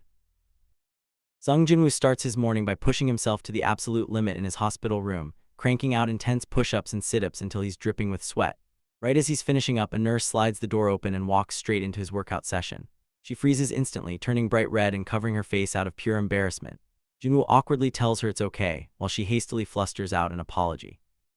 Once she catches her breath, she steals a closer look and is completely stunned by his incredible new physique. She wonders if he was always this toned and chiseled, before building up the courage to hold out her phone and ask for his number. Jinwoo just looks completely blank, wondering if there's some kind of medical test result she needs to send him. Later that morning, Jinwoo's younger sister is by the front door getting ready for school when he walks out yawning with messy hair. She notices something is different right away, pointing out how toned he looks and asking if he somehow grew taller. Jinwoo just brushes it off as nonsense and forces her to take a folding umbrella. She groans that it doesn't look like rain, but he playfully shoves it into her backpack anyway. Left alone, Jinwoo pulls up his floating daily quest screen to check his progress and notices how fast his muscles are growing. Realizing his stat points are directly altering his body, he sees his strength is way higher than his other attributes. Fearing he might turn into an overmuscled monster, he decides to dump his remaining points into agility and sense to keep his build lean. Suddenly, his phone rings with his landlord aggressively demanding this month's rent. Jinwoo apologizes and promises to transfer the money soon, but it makes him seriously contemplate his future as a hunter. He knows C-rank gates yield massive profits, but as a lowly E-rank, guilds won't look at him and the competition for low-level dungeons is fierce. He considers getting reevaluated, but worries that revealing his leveling ability will make him a target, so he decides to join an independent raid party instead. He arrives at the meeting spot where the raid leader confirms his status as the world's weakest hunter. The leader explains they just need him to fill the mandatory 10-person legal headcount for a C-rank gate, offering him 2 million won just to carry baggage. Jinwoo gladly signs the contract. While waiting, a flashy young D-rank hunter named Yoo Jin-ho approaches him in incredibly expensive high-tech armor, suggesting they stick together. Jinwoo is just amazed by all the shiny gear. Soon, the leader hands off the heavy bags to the low-rank fillers and reminds everyone they aren't liable for any accidents. As they approach the glowing portal, Jin-ho confidently tells Jinwoo not to worry because he will protect him, leaving Jinwoo to just smile quietly to himself. The chapter kicks off at a massive construction site during sunset, where a group of hunters is gathered outside an unfinished building. The raid leader, a buff guy named Hwang Dong-suk, looks around the abandoned scaffolding and remarks on how quiet it is. A younger hunter in flashy armor named Yoo Jin-ho strikes up a conversation with our main guy, Sung Jinwoo, who is carrying a heavy basket of mining gear. Jin-ho mentions that the construction boss ran away with billions of won, leaving the site completely deserted. Seeing Jinwoo's massive pack, Jin-ho asks if it's too heavy, but Jinwoo says he's fine. Honestly, with his newly upgraded strength stats, the weight is nothing. Jin-ho keeps chatting, asking Jinwoo why he's so quiet. Jinwoo jokingly replies that maybe Jin-ho just talks too much. Jin-ho laughs it off, proudly bragging that being a hunter is just a hobby because he's actually a wealthy conglomerate heir. Jinwoo just gives him a classic deadpan look. Suddenly, Dong-suk calls out that they've arrived. Right in front of them is a massive glowing blue dungeon gate. It's unusually huge for a C-rank, making a few hunters nervous. Dong-suk brushes it off, explaining that gate size doesn't matter, it's the magical energy inside that determines the rank. Still, Jinwoo feels a bit anxious since it's his very first C-rank dungeon. Dong-suk draws his weapon and leads the group inside. As the squad prepares, Jinwoo notices how incredibly well-equipped everyone is. Usually, low-rank hunters can barely afford decent gear, but this team looks rich. Jin-ho draws a shiny, expensive sword, telling Jinwoo to keep up but asking him not to walk side by side. Once inside, the dungeon is pitch black. Dong-suk has their mage create a ball of light, revealing a massive empty cavern that looks like a web of giant roots. The hunters are confused by the lack of monsters or natural glowing stones. Jin-ho wonders if a dungeon can be empty, but Jinwoo quickly shushes him. Jinwoo's instincts kick in. He realizes that total darkness means the monsters here thrive in the dark and don't rely on sight. Suddenly, he hears a strange skittering noise. He screams at everyone to look up, warning them that insect monsters are coming from the ceiling. Total chaos breaks out as giant bugs rain down on the squad. The hunters scramble in the dark, shouting for the damage dealers to blast the ceiling. It's a frantic fight without a healer, but they manage to clear the swarm cleanly. Afterward, Dong-suk tells everyone to harvest the magic crystals for a 9-way split. Jin-ho thanks Jinwoo for saving them, amazed by his sharp senses. But the victory is cut short when a hunter calls Dong-suk over to look at the carcasses. They discover the insects already had deep blade wounds before the squad even arrived. Dong-suk smiles greedily, realizing a much stronger monster is lurking nearby, meaning a massive payday. But as Jin-ho chats about his expensive gear, Jinwoo gets hit with a chilling, ominous feeling that something is horribly wrong. Jinwoo looks over at Jin-ho and notes that his sword and shield look incredibly expensive. Jin-ho proudly smiles and mentions that his father bought them for him since it is his very first raid. Even though Jin-ho is excited, Jinwoo tells him to stay on guard because he's picking up a really bad vibe from the rest of the group. Jinwoo originally took this job as a porter thinking it would be an easy way to make some quick cash without having to get involved in any dangerous fights. But suddenly, a strange system warning flashes before his eyes, telling him to beware of lizards. He doesn't completely understand what it means yet, but his gut feelings are usually right.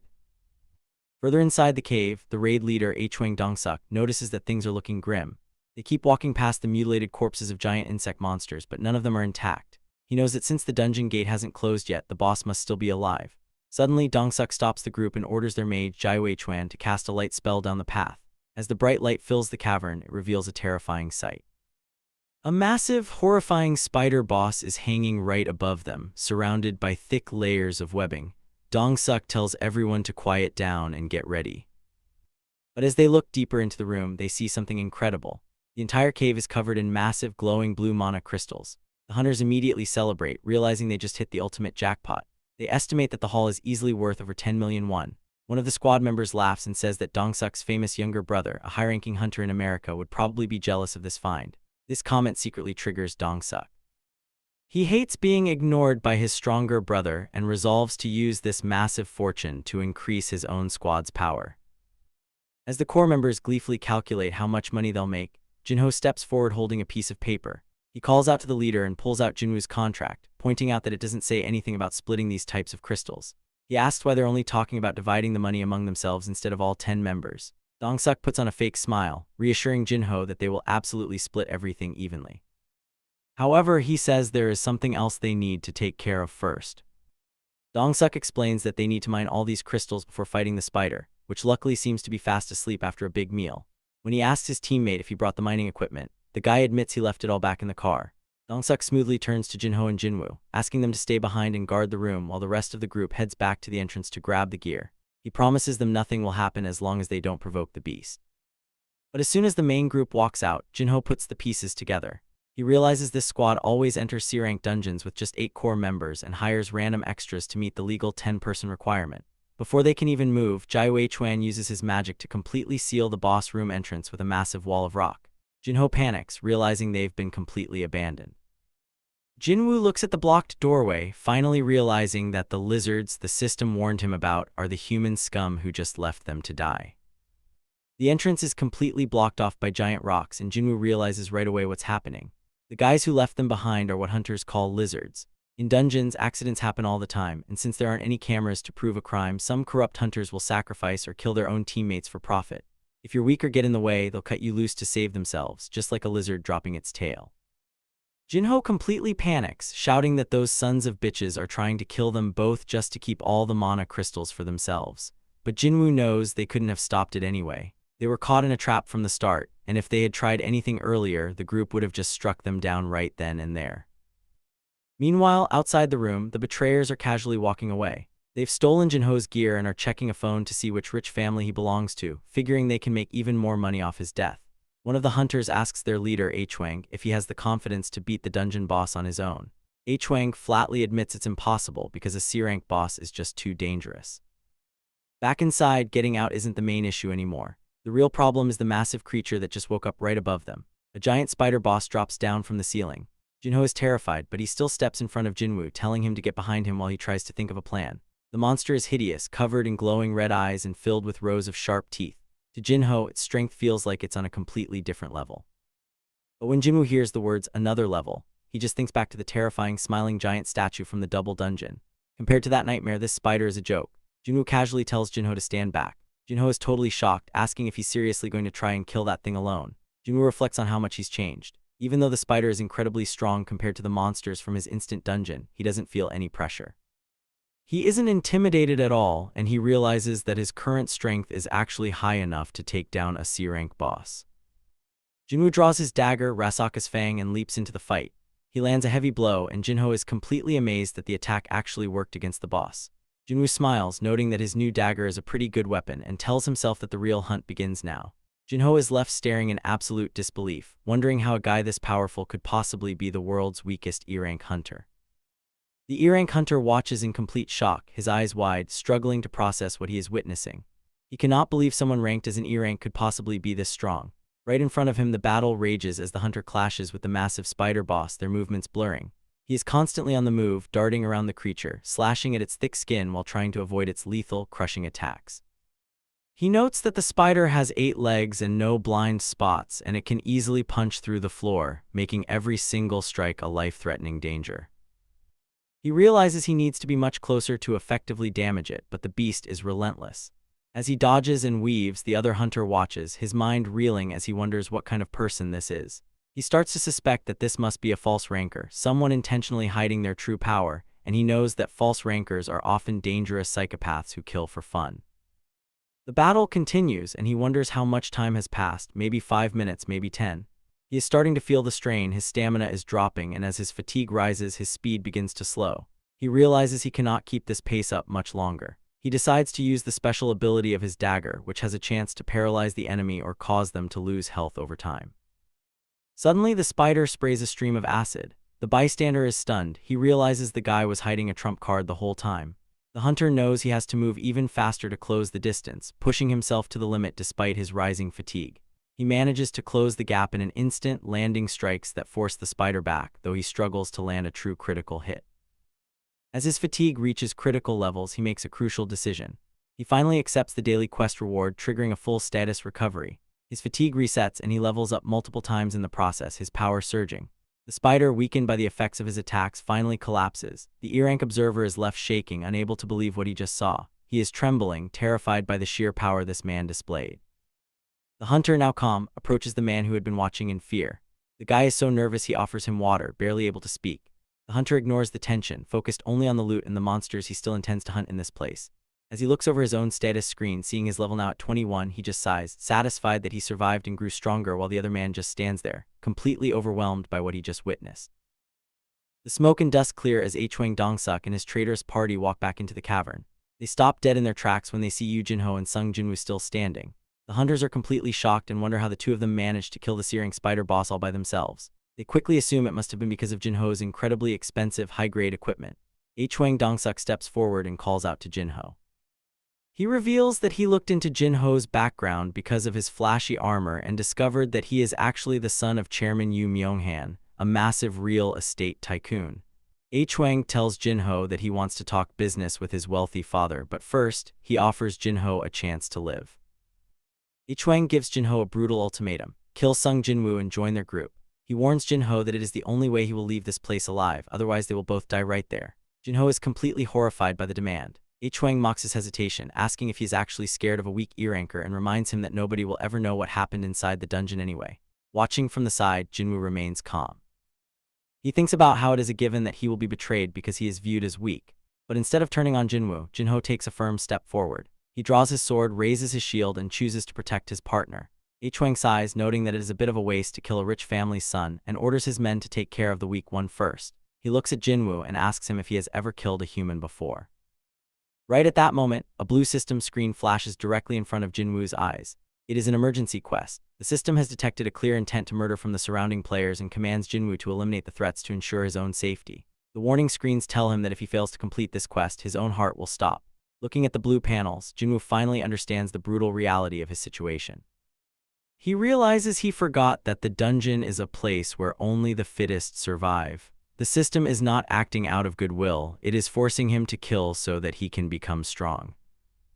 One of the mages in Hwang's group fires a massive blast of magical energy directly at Jin-woo, but the attack completely misses. The hunters are confused, wondering how a mere E-ranker survived a direct shot.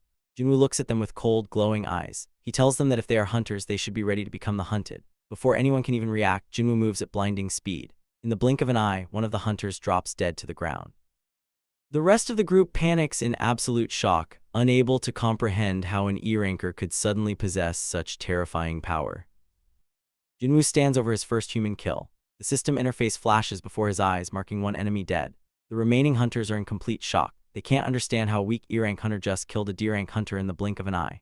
Jin-woo looks down at his bloody clothes and the dagger gripped tightly in his palm. He realizes he just took a human life. Even if the system forced his hand with a life-or-death order, it doesn't change what he did. But he knows the brutal truth of his situation. If he doesn't kill them, they will kill him. There is no running away anymore.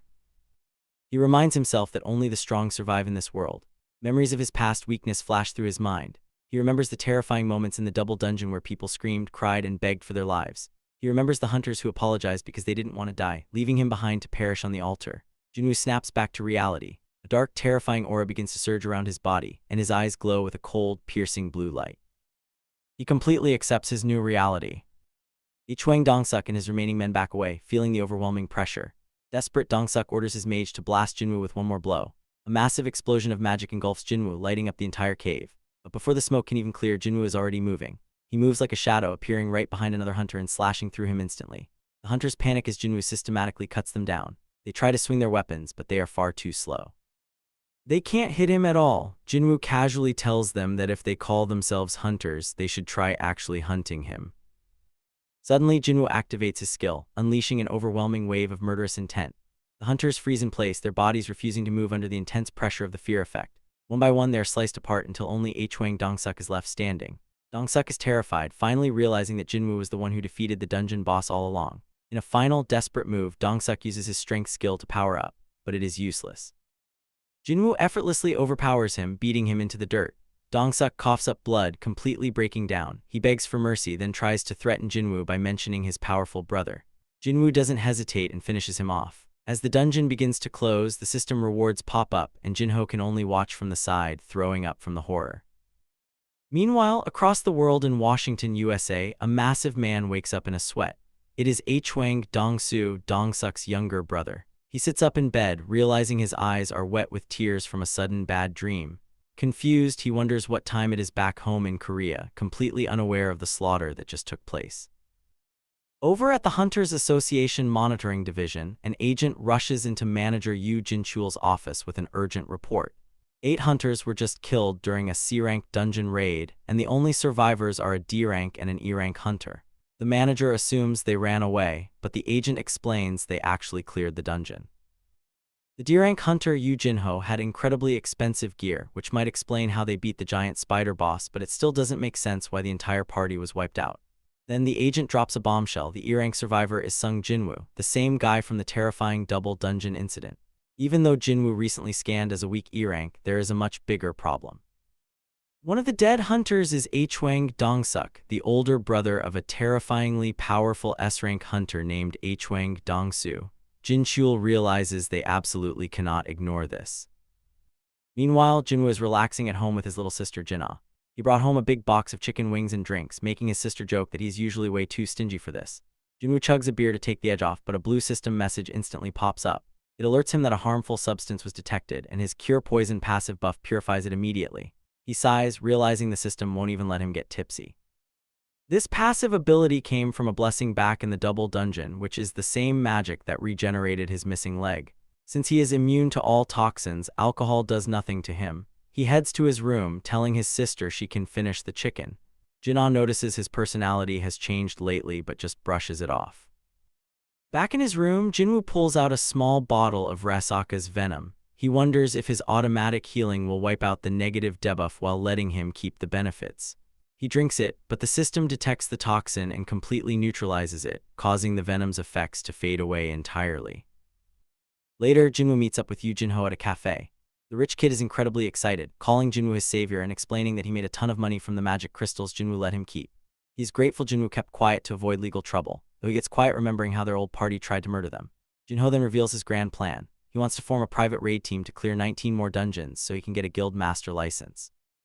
Jinwoo immediately declines and stands up to leave, but Jinho begs him to stay, promising a fair split of the rewards. He explains that his father, the chairman of Yujin Construction, wants to start a massive guild. His dad plans to hire an outside S-rank hunter as the master and put Jinho's older brother in charge as vice master, but Jinho knows there will be massive friction between them. To prevent this, Jinho needs his own license to take the master position himself. He confesses that he knows Jinwoo is a false ranker hiding a high rank, but promises to keep the secret safe. He figures that clearing dungeons safely with an E rank will make his own achievements look amazing to his father, and he fully trusts Jinwoo since he saved his life twice. Hearing this, Jinwoo stops and asks what exactly he gets out of joining the team. Jinho smiles and lays out an offer that Jinwoo can't easily refuse. It's a clear day at the park, and Sung Jinwoo is out exercising with his younger sister Jinna. As they stretch, Jinna asks why he suddenly decided to join her. Jinwoo tells her to just keep up, but then he asks a strange question. He asks what she would do if she suddenly got 3 billion won. Jinna says she would probably deposit it or buy a bigger house, wondering why he's bringing up such an unrealistic number. Instead of answering, Jinwoo takes off sprinting, leaving her panting in the dust and complaining about how he's still a hunter after all. While he runs, Jinwoo's mind flashes back to his meeting with Yu Jinho. He remembers looking over the offer of a 3 billion won building in exchange for clearing 19 C-rank dungeons. Jinwoo knows he's a special case who can continuously level up. If he can reach S-rank, 3 billion won will be nothing. Back in the cafe, Jinwoo gives Jinho his strict condition. They will clear the dungeons completely by themselves. Jinho is shocked, noting that C-rank gates require a minimum of 10 members to even enter. Jinwoo explains they will use the exact same method Hwang Dongsuk used, paying random people just to fill the head count without actually fighting. Realizing this keeps others safe and will perfectly impress his father, Jinho eagerly agrees to recruit the teammates. Back in the present, a system alarm snaps Jinwoo out of his thoughts. He realizes he accidentally overdid his daily quest while lost in thought. Since he has to wait for his sister anyway, he decides to see how far he can push the system. He doubles his routine, smashing out 200 push-ups, curl-ups, and squats. He decides to double his run to 20 kilometers too. Just as Jinha finally catches up, he bursts forward again, leaving her screaming behind him. Meanwhile, all the way across the world in Washington, USA, the terrifying S-rank hunter Hwang Dongsu is on the phone. His assistant Lola enters the room and asks what he's doing so late. Dongsu looks over his shoulder and asks her what happens if he kills someone in Korea. Lola explains that Korea hasn't signed the criminal hunter treaty yet, meaning he would be tried back in America, where government negotiations would easily handle it. Dongsu reveals that some bastards killed his older brother. Looking at the files for the only two survivors, Yu Jinho and Sung Jinwoo, he decides these low ranks must have set a trap. He tells Lola to clear his schedule in 2 weeks so he can visit Korea, muttering that he hopes the culprits are still alive by then. Back to Jinwoo, who just finished his doubled workout. The system rewards him for completing a hidden quest, granting him an S-class key to an instant dungeon called Hell's Gate. Jinwoo knows that an S-rank difficulty means his survival chance is basically 0. But then he remembers he still has a Hearthstone to escape if things get too dangerous. Knowing he needs to test his strength to clear the C-rank gates with Jinho, he refuses to back down out of fear. He resolves to face the challenge, stay alive, and keep leveling up. Jinwoo is standing right in front of Hell's Gatekeeper, Cerberus, this massive, terrifying three-headed beast covered in flames. He knows that if he backs down now out of fear, he will never get any stronger, so he resolves to push through and level up, refusing to let his journey end here. Right there, we see a notification for an S-rank key that grants entry to the Demon Castle, highlighting just how insane the difficulty of this place is. If the key itself is S-rank, his chances of surviving are incredibly slim, making it clear that his best option is to level up as much as possible in instant dungeons whenever he gets the chance. After a certain point, the difficulty of these gates skyrockets, much like what happened on Jeju Island where an S-rank gate broke open and turned the entire area into an uninhabitable wasteland. Even a full team of S-rank hunters would struggle to clear a gate like that, and with the current forces available, it is practically impossible, which is why Jinwoo originally chose to avoid these high-level zones. As Cerberus roars, its overwhelming toughness and lethal strength become instantly clear, presenting a level of danger that is completely unmatched. Jinwoo dodges a massive strike that slams into the ground, jumping out of the way just in time as the beast's paws shatter the floor.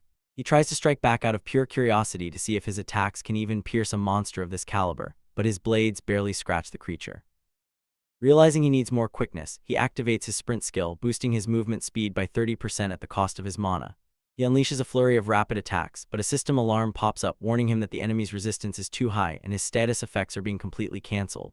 Even with his active title buffs, the gap in power is just too massive, and the monster heavily damages him, leaving him on the brink of death. With continuous warnings flashing on his screen, Jinwoo manages to turn things around by using a clever trick with the system. He accepts a pending daily mission reward for a full recovery right at the final second, completely restoring his health and managing to deliver the finishing blows to slay the beast. After the giant wolf collapses, he stands over its body, realizing that this fight was a massive reality check.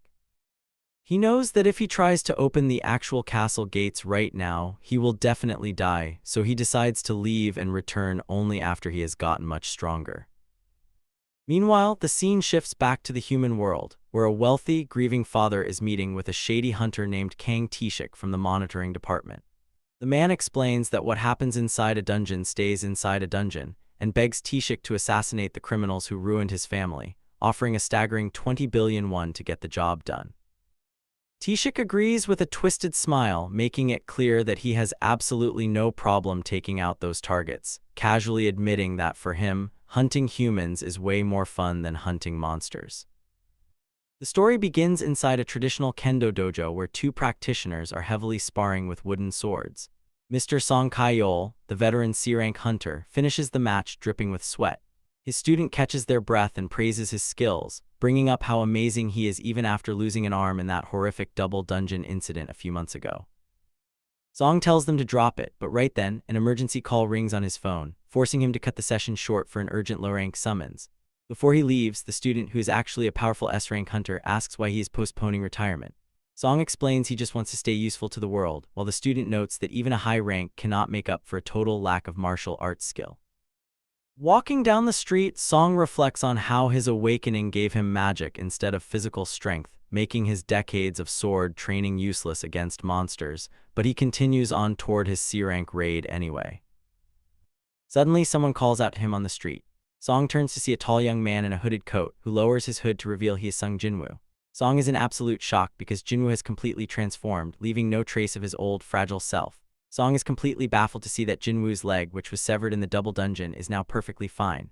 Jinwoo smiles and says it was completely healed when he woke up. Overjoyed, Song laughs and slaps Jinwoo on the shoulder, glad he did not end up disabled. They soon arrive at the raid site, which is closed off with yellow tape. To Song's amazement, the other survivors from that terrible day are all gathering together again. Jinwoo spots Lee Joo-hee and Mr. Kim Sang-shik waiting by the gate.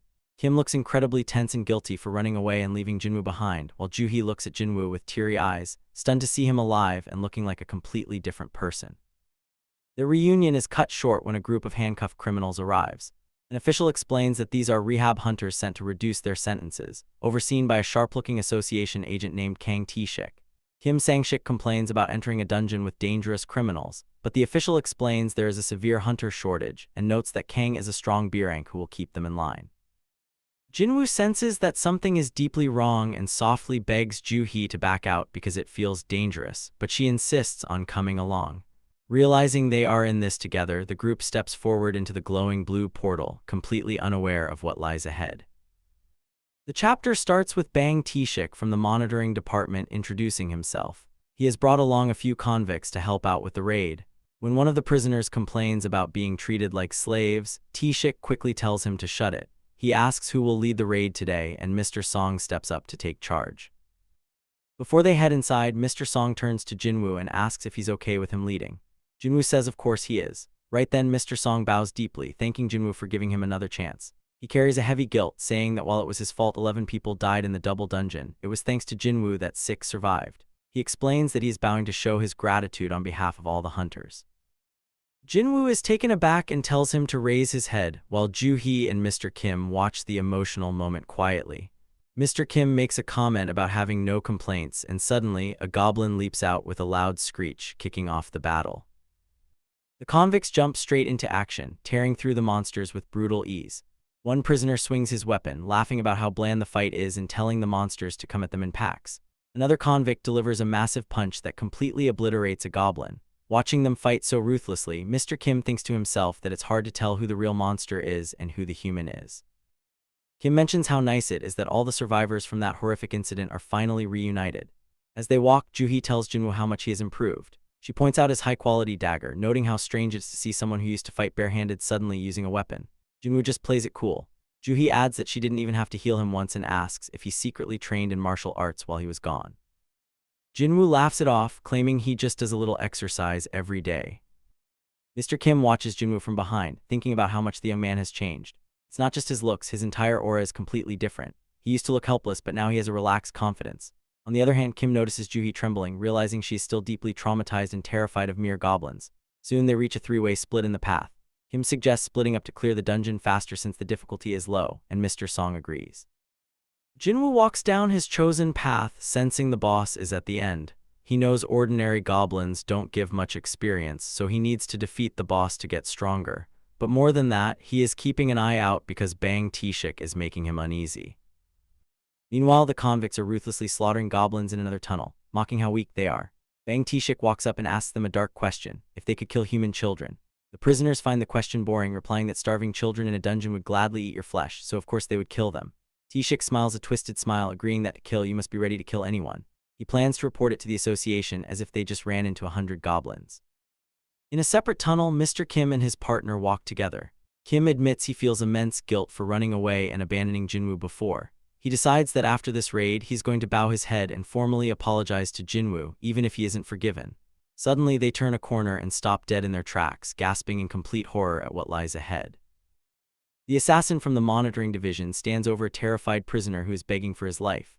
He casually talks about how his job was to cause as much pain as possible, and how much fun it was to watch them cry. But then his higher-ups tell him to wrap it up quickly. Just as he's dealing with the prisoner, he notices footsteps. Jinwoo and the other hunters enter the area, and the assassin realizes the tunnel pathways are connected. Looking at the dead bodies of the prisoners lying in pools of blood, he figures out that the way to the boss room must be to the left, meaning he won't have to wander around aimlessly anymore. Suddenly, an intense wave of killing intent fills the dark cave.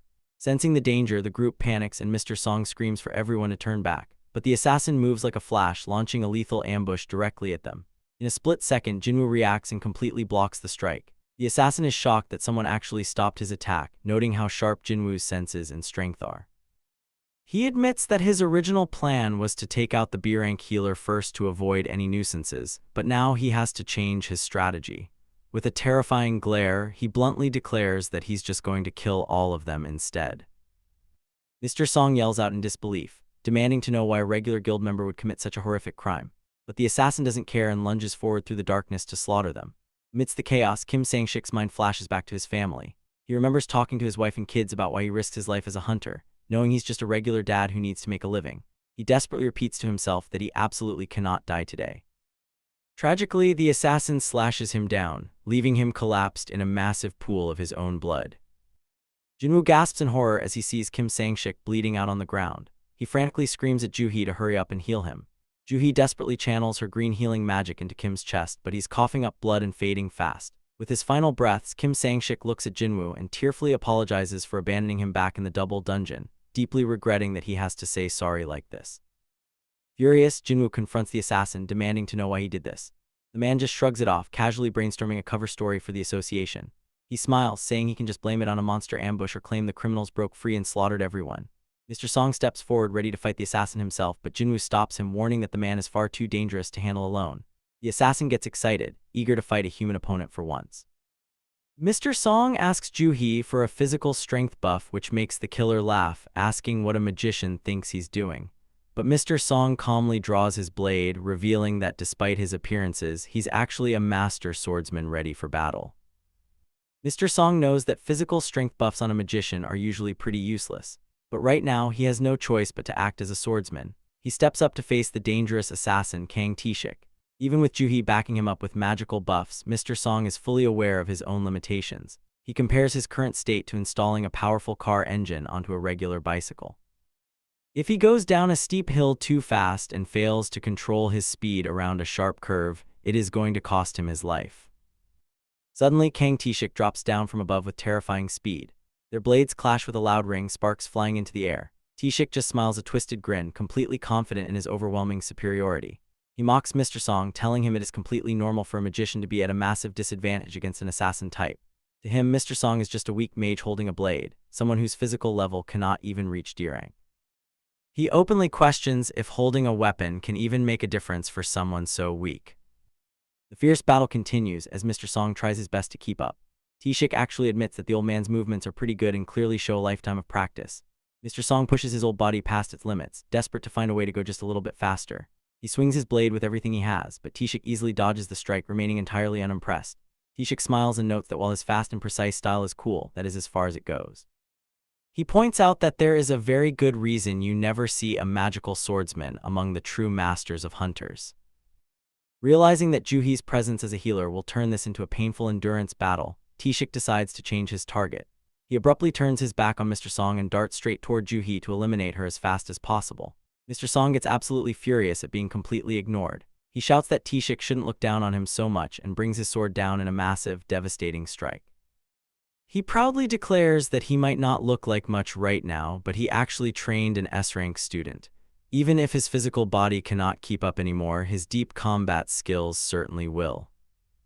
But Tae-shik's speed is on a completely different level. He easily evades the heavy downward strike, calling Mr. Song incredibly naive for thinking a magician could ever follow an assassin's agility. Tae-shik reappears right behind him. realizing the old man's actual plan was to bait him in and unleash a burst of magic at the very last second. He calls Mr. Song a sly old fox but tells him it is over, moving in for a final lethal blow. Right before the blade can connect, Jinwoo flashes forward out of nowhere and completely blocks the deadly attack. Taeshik is stunned to see the supposed low-rank hunter stopping him yet again. He glares at Jinwoo and demands to know who he really is and what his actual rank is. When Jinwoo calmly replies that he is just an E-rank, Taeshik refuses to believe it. He realizes Jinwoo has blocked his attacks twice now, and an insane reaction speed like that is definitely not normal. Taeshik tries to figure out his identity, wondering if he is a fake ranker or a hidden assassin type. Finally, Taeshik deduces the true answer. Jinwoo is a reawakened hunter who recently gained a massive surge in power. With a sinister grin, Taeshik decides to step up and teach this newcomer a brutal lesson. The purple-haired hunter, Kang Taeshik, looks at Jinwoo with a smirk, realizing that Jinwoo has gone through a reawakening. He notes that Jinwoo still lacks experience and offers to teach him a lesson as his superior. Jinwoo stands his ground and demands to know why he did all of this. Taeshik casually asks if he means killing the prisoners, but Jinwoo tells him he means everything. This only makes Taeshik grin wildly, mocking Jinwoo's scary expression. Taeshik tells Jinwoo to lighten up, explaining that he isn't doing this for fun. He remembers a meeting with a distressed father who reminded him that whatever happens in a dungeon stays there. The father slammed down a bag containing 2 billion won, begging Taeshik to kill the criminals. He even offered an extra billion won to eliminate any other hunters who got in the way. The father explained that one of the prisoners was responsible for traumatizing his daughter, which drove her to end her own life, while her mother was left hospitalized from the shock. The thought of that criminal walking free in a few years kept him awake at night. Taeshik accepted the deal, realizing he couldn't turn down a grieving father, especially since the man accepted his raised price of 3 billion won instantly. Back in the present, Taeshik tells Jinwoo and the others that he doesn't want to hurt them, promising to let them go if they swear to keep quiet. Jinwoo calls bullshit, pointing out that Taeshik's face completely gives away his desire to kill them. Jinwoo states he has no intention of believing a guy who was just making up fake stories about the deaths moments ago. Suddenly, Taeshik moves in and their weapons clash in a blur. As they trade blows, Taeshik tells Jinwoo it doesn't matter if he believes him or not, calling it pitiful that they will all die alongside the criminals. Jinwoo fires back, telling Taeshik that he's the one who is pitiful because he's about to die soon. Blue energy erupts around them, catching Taeshik completely off guard. Taeshik lunges forward again, screaming that even if Jinwoo rose in rank, it won't be an easy fight. The two exchange lightning-fast strikes, moving so quickly that the onlookers can barely keep up. One of them realizes that Jinwoo is completely different from the weak hunter they used to know. Taeshik starts getting excited, shouting that 3 billion won is way too little for a job against a hunter of this caliber. He notices their speeds are completely matched. He taunts Jinwoo, asking if this is his top speed and warning him that catching up with his eyes is useless if his body can't keep up. Someone calls out to Jinwoo to stay strong as Taeshik activates his haste and burn booster skills. Taeshik rushes in, confident that his vast combat experience will bring victory, and mocks Jinwoo for failing to protect his healer. Jinwoo takes a heavy blow but stands his ground. Taeshik is surprised by his durability, while Jinwoo notices the system has triggered on its own in response to the killing intent. Taeshik charges back in, convinced he has the upper hand, but he can't help but wonder what Jinwoo is thinking. The sharp edge of a dagger gleams against the blue sky as Jinwoo gets ready, quietly saying that he's coming for his opponent. Across from him, the assassin Taeshik tries to convince himself that he still has the upper hand, wondering what on earth Jinwoo is thinking. But Jinwoo just looks back at him with an incredibly cold glare. He realizes that for once, he's actually thankful to the system because it gave him a perfectly good reason to kill this guy. The two clash immediately, their blades grinding together as sparks fly everywhere. The fight quickly turns into a massive blur of fast slashes and bright lights. Taeshik gets cocky, bragging about how his class specializes in daggers and agility. He tells Jinwoo that a close-range assassin is the absolute worst matchup for him. Jinwoo doesn't even blink. He just calmly replies that he's definitely learning a lot from this fight, mostly the fact that guys who talk too much in battle are usually totally useless. Suddenly, Jinwoo dashes forward, activating a skill that bumps his movement speed by 30%. He starts moving so fast that Taeshik can barely keep his eyes on him. The assassin panics, realizing Jinwoo can use high-speed skills too. Before he can react, Jinwoo cuts right across his cheek. The blade inflicts a poison effect, but because Taeshik is a high-level hunter, his natural resistance kicks in and cancels it almost instantly. Jinwoo isn't too disappointed, figuring a strong opponent wouldn't go down that easily anyway. Taeshik smiles and tells Jinwoo he's going to show him something fun, then completely disappears. Jinwoo looks around, realizing the guy's presence is totally gone. Suddenly, Taeshik lunges from the dark. Even though Jinwoo manages to block it, Taeshik still brags about his rare camouflage skill that hides his sound and aura. He boasts that nobody ever survives it and manages to slice Jinwoo's leg, claiming his severed tendons won't heal with basic magic over this distance.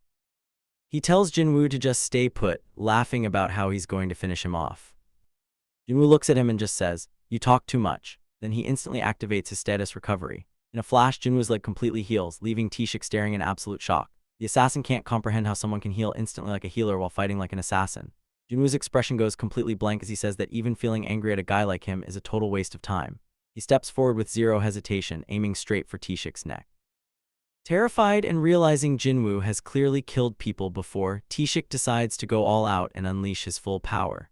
But right as he tries to activate his camouflage again, a strange, pitch-black darkness starts rising up from Jinwoo's shadow, completely blinding the assassin and leaving him terrified as the room goes totally dark. They say that when you fight monsters, you have to be careful not to become one yourself. Hunters see death constantly, taking lives not just from beasts but sometimes from each other. They are perfect killing machines, completely separate from normal humans. As Kang T-Shik lies on the ground bleeding out, he accepts his fate, saying it's only natural to die because he lost. He looks up at Jinwoo, completely bewildered, asking what he actually is. An assassin who uses healing magic shouldn't exist. Jinwoo just looks down casually and says he isn't sure either, but maybe he's just a hunter who gets stronger after every single battle. T-Shik chuckles weakly through the blood, mocking him for having too many secrets. Jinwoo doesn't hesitate. He plunges his dagger straight into T-Shik's chest, ending it. A system notification pops up showing he has unlocked the murderer's intent skill. With his final breath, T-Shik smirks and warns Jinwoo that he won't be able to hide his monstrous powers anymore. He mutters that Jinwoo's shadow is connected to the absolute darkness, and that he will become as strong as death itself. With the quest complete, Mr. Song and Joo-hee approach Jinwoo. Joo-hee softly thanks him, and Mr. Song admits they would have been dead without him. They wonder if they should leave and report the incident, but Mr. Song suggests they close the dungeon gate first. Seeing Jinwoo's true strength, he tells him he won't try to stop him from taking on the boss alone. He glances at the dead hunters, wishing he could give them a proper burial, but knows they have to focus. Before facing the boss, Jinwoo loots a glowing rune stone from T-Shik's body, learning the stealth skill. He realizes he can even inherit abilities from the humans he kills. He tells the others to head out first, promising it won't take long. Instead of going straight to the boss, Jinwoo walks over to a corner where the last criminal guide is badly injured and pretending to be dead. Jinwoo tells him to get up. T-Shik had precisely sliced the man's vocal cords to keep him from screaming. Jinwoo mentions that Joo-hee could save him from bleeding out, but he has no intention of helping. He grabs the man and drags him deeper into the dark cavern. The criminal panics, realizing they are going the wrong way. Jinwoo looks at him coldly, asking if he remembers the faces of his victims.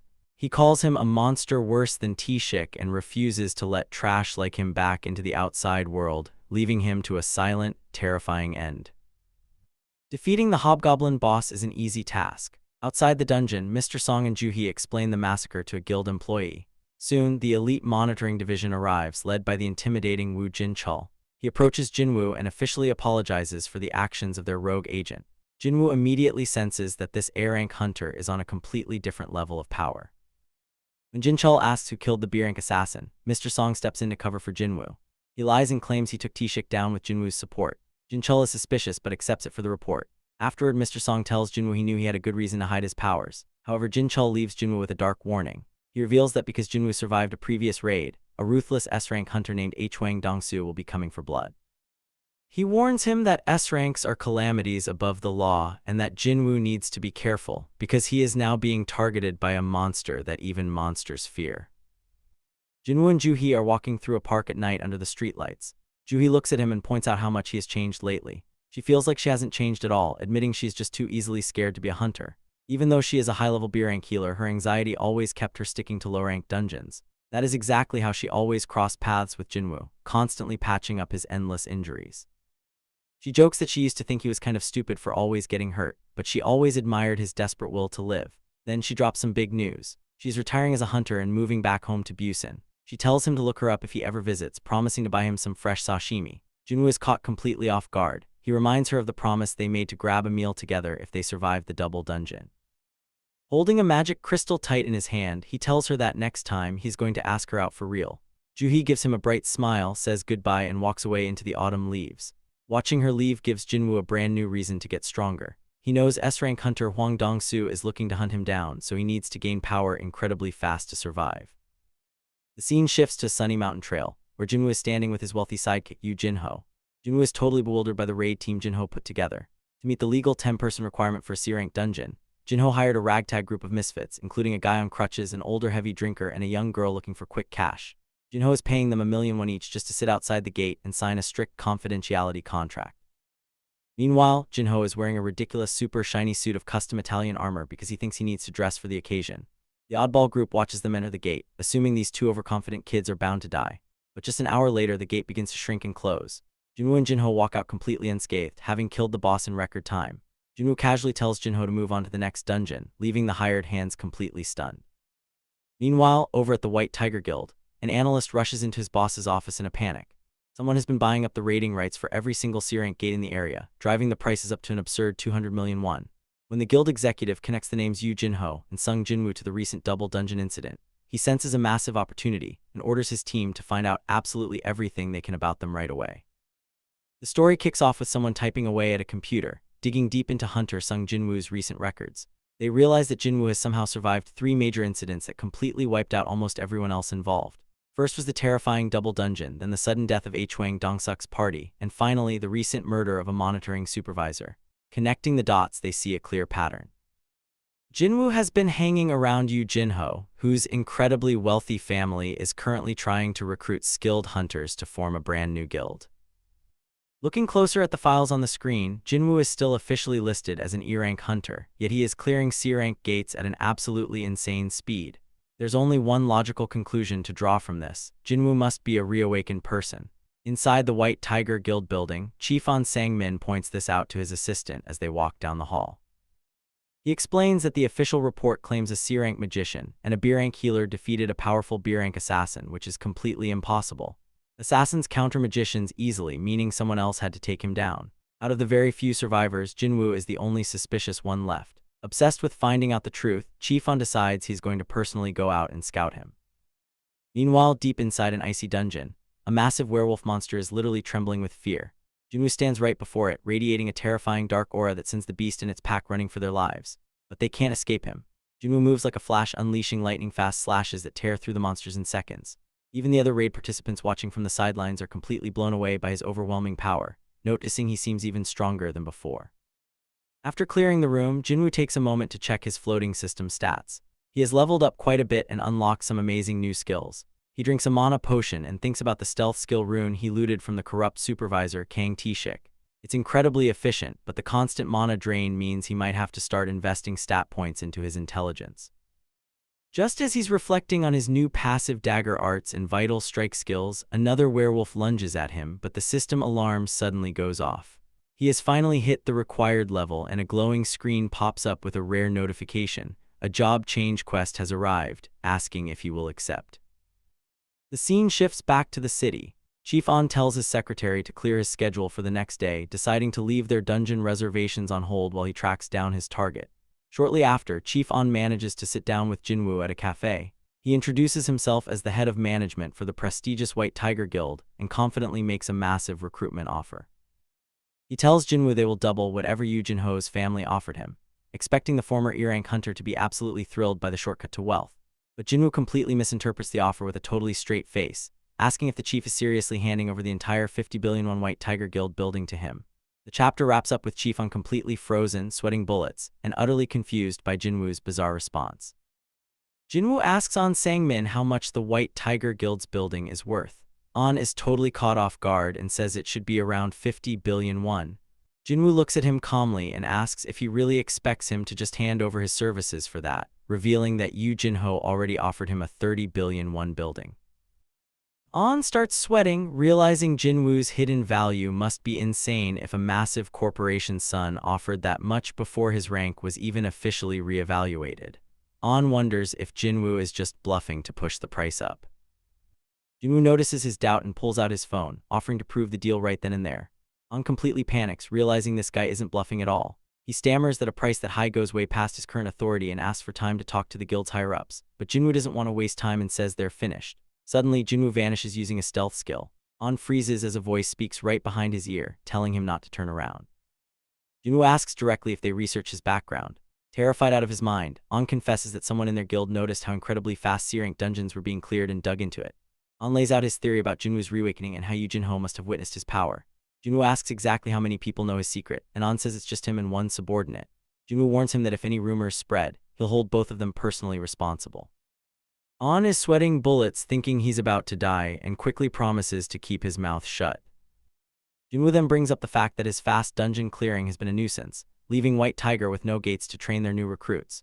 He offers a surprise deal to sell 3 of his C-rank gate reservations. When Jinwoo asks for 300 million won each, On negotiates it down to 200 million won based on the usual profit from those gates. Jinwoo accepts, and On transfers 600 million won right to his account.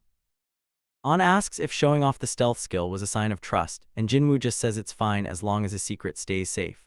Shortly after, On's subordinate Gichul rushes over, shocked that they paid so much for cancelled gates. Suddenly, Gichul checks the system and realizes they've been tricked. Yoo Jin-ho's team hadn't reserved a single new gate and had no plans to continue tomorrow anyway. On realizes he got completely scammed out of 600 million won, but then he receives a text message from an unknown number. It's Jinwoo. On smiles, deciding to be satisfied because they finally got Jinwoo's direct phone number for future recruitment. Meanwhile, Jinwoo stands ready to start his official job change quest, eager to see what kind of monsters are waiting for him as the game truly begins. Inside a dark, torchlit dungeon corridor, a massive armored knight raises its sword and swings down with a heavy strike. Jinwoo quickly dodges out of the way, stepping into counterattack with his glowing blue dagger. He activates his vital strike skill, unleashing a flurry of fast stabs, but sparks just fly off the heavy metal plating. He quickly realizes his daggers aren't doing any real damage at all. Looking closely at the monster, he realizes the knight isn't actually that strong. Its movements are dull and its attacks lack any real force. Its only good point is its high defense, but because its swings are so huge, it leaves massive openings. Remembering a past fight where daggers were useless against thick armor, Jinwoo decides to change his strategy. He reaches out with his bare hands, grips the knight's armor tightly, and uses his raw physical strength to slam the heavy monster down, completely shattering it. With the first enemy taken care of, Jinwoo walks down the gloomy hallway holding a torch to light the way. He starts analyzing his situation, knowing that just like an instant dungeon, he can't exit this place until he completely clears it. That means he has to conserve his mana as much as possible, especially since any damage he takes will just keep accumulating. Powerful skills like stealth and vital strike are great, but they consume way too much mana. He mutters to himself that if he knew this would happen, he would have put more stat points into his intelligence. This job change quest is turning out to be incredibly risky, and he has no idea how many hours or weeks it will take him to finish. To make matters worse, he suddenly remembers his daily quest. If he takes longer than 12 hours inside this dungeon, he will fail the daily task and get dragged back to the penalty zone with the giant centipedes. He looks down the dark corridor, wondering if his current self could actually beat that centipede if he ran into it again. Up ahead, a whole group of armored knights steps out from the shadows. Jinwoo just smiles, balls up his fists, and decides to take care of these muscleheads who rely entirely on their defense. Charging forward, he throws a massive punch, using pure physical strength to smash right through their metal armor. He tears through the group, shattering the knights one by one until the floor is covered in broken metal scraps. Suddenly, a hooded assassin monster using stealth drops silently from the ceiling right above him. Jinwoo's sharp senses pick it up instantly, and he reacts with blinding speed, cutting down the hidden threat before it can land. Checking the loot, he opens a dropped leather pouch and receives 30,000 gold, bringing his total fortune even higher. But then, a magician monster appears and fires a blaze magic spell at him. Jinwoo realizes the dungeon is replaying his past fights against the treacherous hunters he faced before. He notes that he needs to use different stats for different enemies, like strength for knights and vitality for mages. After leveling up and clearing some of his fatigue, Jinwoo finally stands before the massive doors of the boss room. A freezing chill washes over him, and he instantly recognizes the terrifying sensation. It feels exactly like the double dungeon where his journey first began. He pushes the doors open to reveal a massive king's throne room, where a powerful presence with glowing red eyes waits for him in the shadows. A massive red cape flutters in the dust as a towering figure steps forward. It's the blood-red commander, Igris. Jinwoo stares at the dark red name hovering above him, immediately realizing this guy is completely different from any monster he's faced before. This is a legendary knight guarding an empty throne. Jinwoo braces himself and grits his teeth because he knows a brutal attack is coming. In a flash, Igris charges and swings a massive greatsword, slicing right through the heavy stone pillars like they're made of tofu. Jinwoo can't believe how insanely strong this guy is. He moves in to counter, but when his dagger slashes against Igris's armor, it just leaves a shower of sparks. The blade won't penetrate at all. Igris doesn't give him a single second to breathe, bringing his giant sword down in a devastating overhead smash that completely shatters the stone floor. Jinwoo leaps backward just in time, flying through the air to escape the blast radius. But Igris stays right on him, spinning his sword into a terrifying whirlwind of steel. Jinwoo is completely overwhelmed by the sheer speed and pressure, desperately trying to defend himself but taking heavy impact hits through the storm. The force of the blows sends Jinwoo crashing violently into the stone pillars, causing rubble to rain down everywhere. Panting heavily on the ground, Jinwoo assesses the situation. He remembers that heavy armor only slows someone down if their strength is below 80, but Igris's strength is clearly way past that level. His destructive power, agility, and defense are completely off the charts. Jinwoo honestly starts to wonder if there's any possible way to win this fight. Realizing his dagger is completely useless against that thick defense, Jinwoo decides to take a massive gamble. He puts his hands together and unequips his weapon, deciding that going barehanded is his only real choice. Seeing this, Igris stops. In a shocking display of chivalry, the giant knight drives his massive sword deep into the ground. He reaches down, unbuckles his sidearms, and tosses them to the floor with a heavy metallic clang to fight Jinwoo on equal terms. Jinwoo grins painfully, thinking the monster is looking down on him by acting so chivalrous. But he uses the moment to catch his breath and regroup. He tells himself that even if he loses in pure strength, he still has his speed. Plus, if his defense increases due to his passive skills, he still has a fighting chance. Bleeding and exhausted, he refuses to give up, takes a deep breath, and gets ready to jump right back into the action. Jinwoo is completely exhausted, breathing heavily as he slumps onto the stone floor. He is panting for air, totally battered and bruised from the intense battle. Standing right over him is the terrifying Red Knight, Bloodred Commander Igris. The massive knight looks down at Jinwoo like an absolute wall, completely unbothered by the fight so far, preparing to finish things once and for all. Suddenly, Igris raises his massive greatsword and swings it down in a giant, blinding arc. It is a devastating finisher meant to split Jinwoo right in half. But at the very last second, Jinwoo reacts with lightning speed. He raises his arm and catches the giant blade barehanded. A system notification pops up, showing that his silver gauntlets just activated, giving him a crucial 15% physical damage reduction. The impact is heavy and shatters the ground around them, but Jinwoo's grip holds firm. Jinwoo grips the enemy's blade tightly and tells himself that he hasn't lost this fight yet. He realizes he cannot win a traditional weapon clash against a monster with this much strength and skill, so he decides to change his tactics entirely. Glowing blue sparks fly around his hand as he uses his inventory system to recall his hidden dagger straight back into his palm.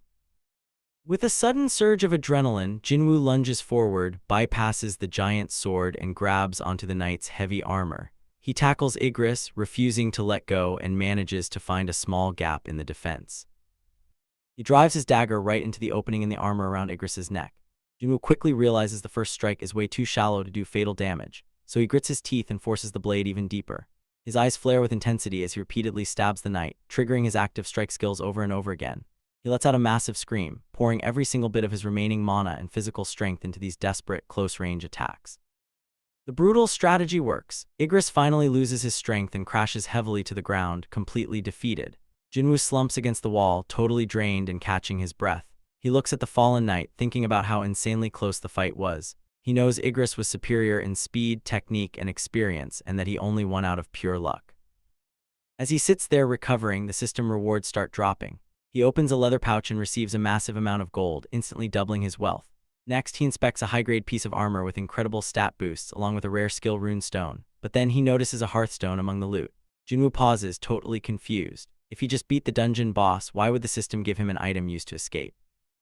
He looks up into the dark chamber as a massive army of shadow beasts begins to appear, and he realizes the chilling truth. The dungeon gates aren't opening, and this brutal job change quest is actually just getting started. Jinwoo stands in the middle of the dungeon, looking down at the hearthstone he just dropped, realizing the quest isn't actually over yet. Suddenly, a massive, swirling portal appears right in front of him, and a system message announces that the official job change quest is about to begin.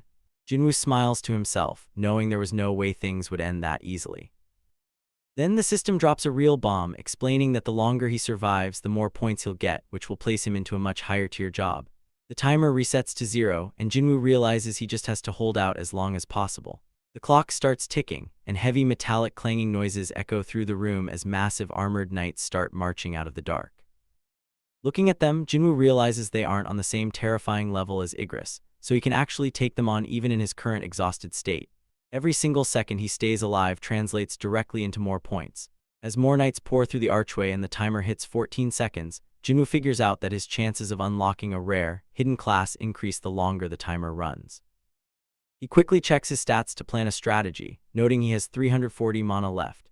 Activating stealth takes 200 mana, leaving him with 140.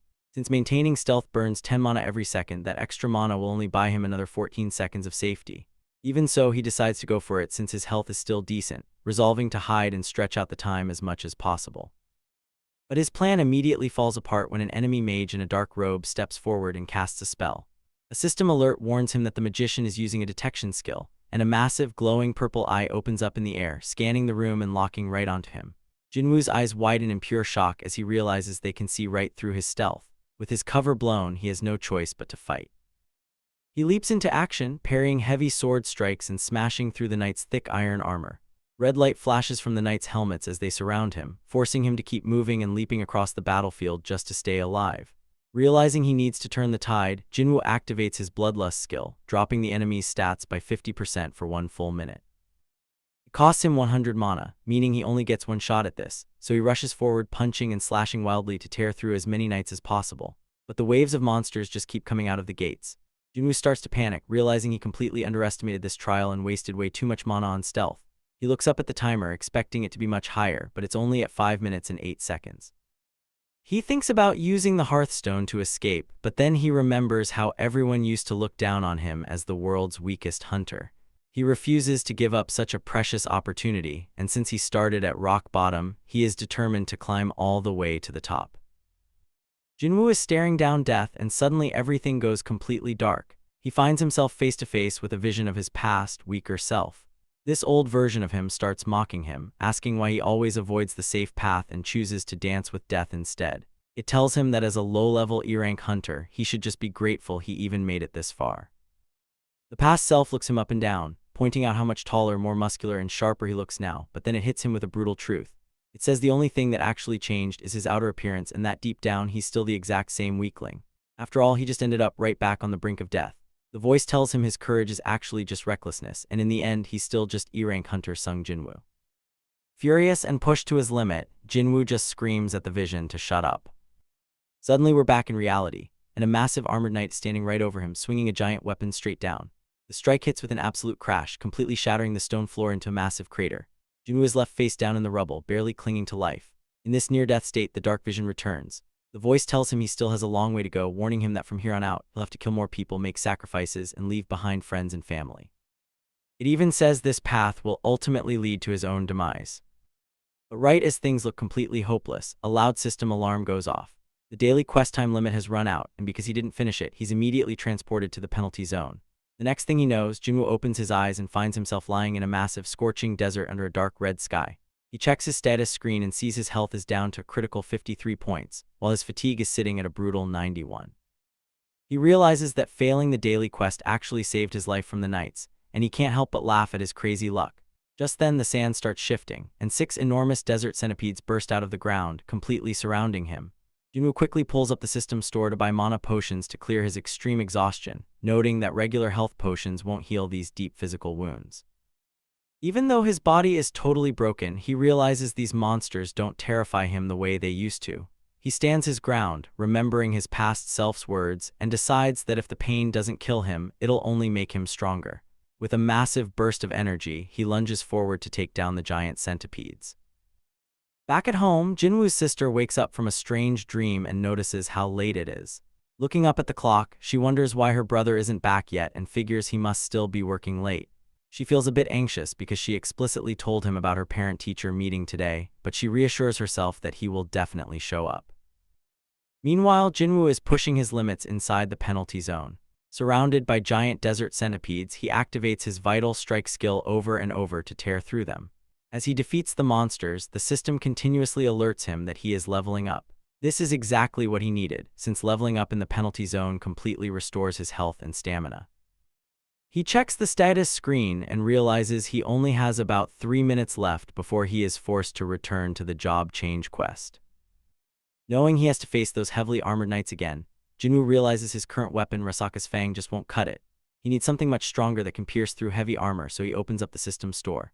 After browsing the weapon selection, he finds exactly what he needs, a dagger called Night Killer. It costs an expensive 2,800,000 gold, but he purchases it anyway, knowing he has to use every resource available to survive. With the sleek new dagger in his hand, Jinwoo continues his preparations. To make sure he doesn't accidentally drop his weapon during the chaos of battle like he did before, he buys bandages from the store and tightly wraps his hand to the hilt. He also remembers he has one more item left, the rune stone he obtained from defeating Kang Tishik. He crushes the stone in his hand, and a notification appears confirming he has learned a new active skill called Dominator's Touch. He reads the description and is relieved to see it doesn't require any mana to use, which will be incredibly useful. As the penalty clock ticks down to the final seconds, the quest concludes and Jinwoo is instantly transported back to the dungeon hall. The moment he opens his eyes, he sees a terrifying sight. The number of armored knights has grown immensely during the hours he was gone, completely packing the room from wall to wall. Without missing a beat, Jinwoo charges straight into the fray, using his new Night Killer dagger to slice through their armor. The weapon works perfectly, but as he cuts his way through the crowd, he notices something highly unusual. Even though he is taking down an incredible number of enemies, his level isn't rising and he isn't gaining any experience points. He quickly realizes these aren't normal monsters. They are constructs being continuously summoned by the cloaked magicians hiding at the very back of the gate. Suddenly, the enemy magicians activate a detection skill to pinpoint Jinwoo's location. However, their plan backfires. By tracing the magical energy of their detection spell, Jinwoo is able to track them right back. He counts their signatures and notes that there are 5 magicians remaining, giving him the exact targets he needs to eliminate to stop the endless army. Jinwoo realizes the fight isn't over yet and knows he has to hunt down the remaining magicians. To get the upper hand, he activates his stealth skill, which burns through 200 mana right away. But the enemy magicians are ready for it and instantly trigger their detection skill, their glowing pink eyes lighting up the darkness. Even though they manage to pinpoint his location, Jinwoo isn't worried at all. He uses their detection magic against them to trace it right back to their hiding spots. Looking at the massive crowd of armor-clad guards, he counts exactly 5 magicians left. Turn the tide, Jinwoo calls upon his Dominator's Touch skill and firmly grips his dagger. He rushes in, slicing wildly through waves of armored knights with blinding speed. Amidst the chaos, he manages to single out one of the cloaked mages and takes him down, triggering a system alert that leaves only 4 magicians remaining. The fight keeps escalating as Jinwoo uses the invisible force of his Dominator's Touch skill to shatter a knight's helmet completely, his own eyes glowing a bright, intense blue. Completely locked into the zone, he screams out that he is going to slice them all to pieces and charges forward. After a brutal clash, Jinwoo finds himself standing on top of a massive mountain of shattered armor inside the grand pillared hall. Suddenly, a surviving knight lunges at him from behind. Jinwoo reacts instantly, spinning around to break the attacker apart. He glares across the room and taunts the remaining enemies, yelling out to ask how long they plan on hiding behind their guards. He rushes forward again, cutting down another magician, which brings the count down to just 3 left. Realizing they are cornered, the last 3 mages start casting a desperate spell, making the ground glow with a dark purple aura. The pile of broken armor starts to fuse together and a massive rock golem rises from the rubble. Jinwoo watches it form in surprise, but the giant monster doesn't give him time to think. It starts smashing its heavy fists into the floor, shattering the stone and sending dust flying everywhere. The giant golem unleashes a series of incredibly destructive slams, completely tearing up the room. Jinwoo uses his incredible speed to dodge the heavy impacts. He realizes that while the mages sacrifice their numbers for raw power, this giant creature is too slow, giving him the perfect opening. Dashing through the debris, he finds his moment and unleashes a massive, blinding blast of energy that completely obliterates the beast. With the battle finally over, Jinwoo lets out a tired sigh to catch his breath. Just then, a system notification pops up right in front of his face, detailing his final evaluation for the job change quest. He starts reading the text out loud, expecting something standard like a warrior class.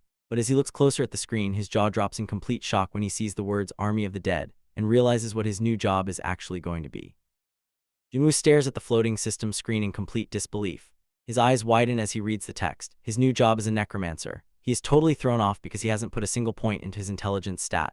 Necromancers are supposed to be dark mages who command armies of the undead from the backlines, leaving all the physical fighting to their minions. But Jinwoo has always been a frontline fighter, even back when he was a weak E-rank hunter. He relies on swords and daggers, and every single skill he's learned so far is tailored for an assassin. He tries to stay calm and weigh the options. Sure, building an army sounds great, but if his summons can't level up, his massive physical stats will just go to waste. Suddenly, a prompt pops up asking if he wants to accept or refuse the job. Seeing that he actually has a choice, Jinwoo decides to refuse, hoping he can trigger a different class.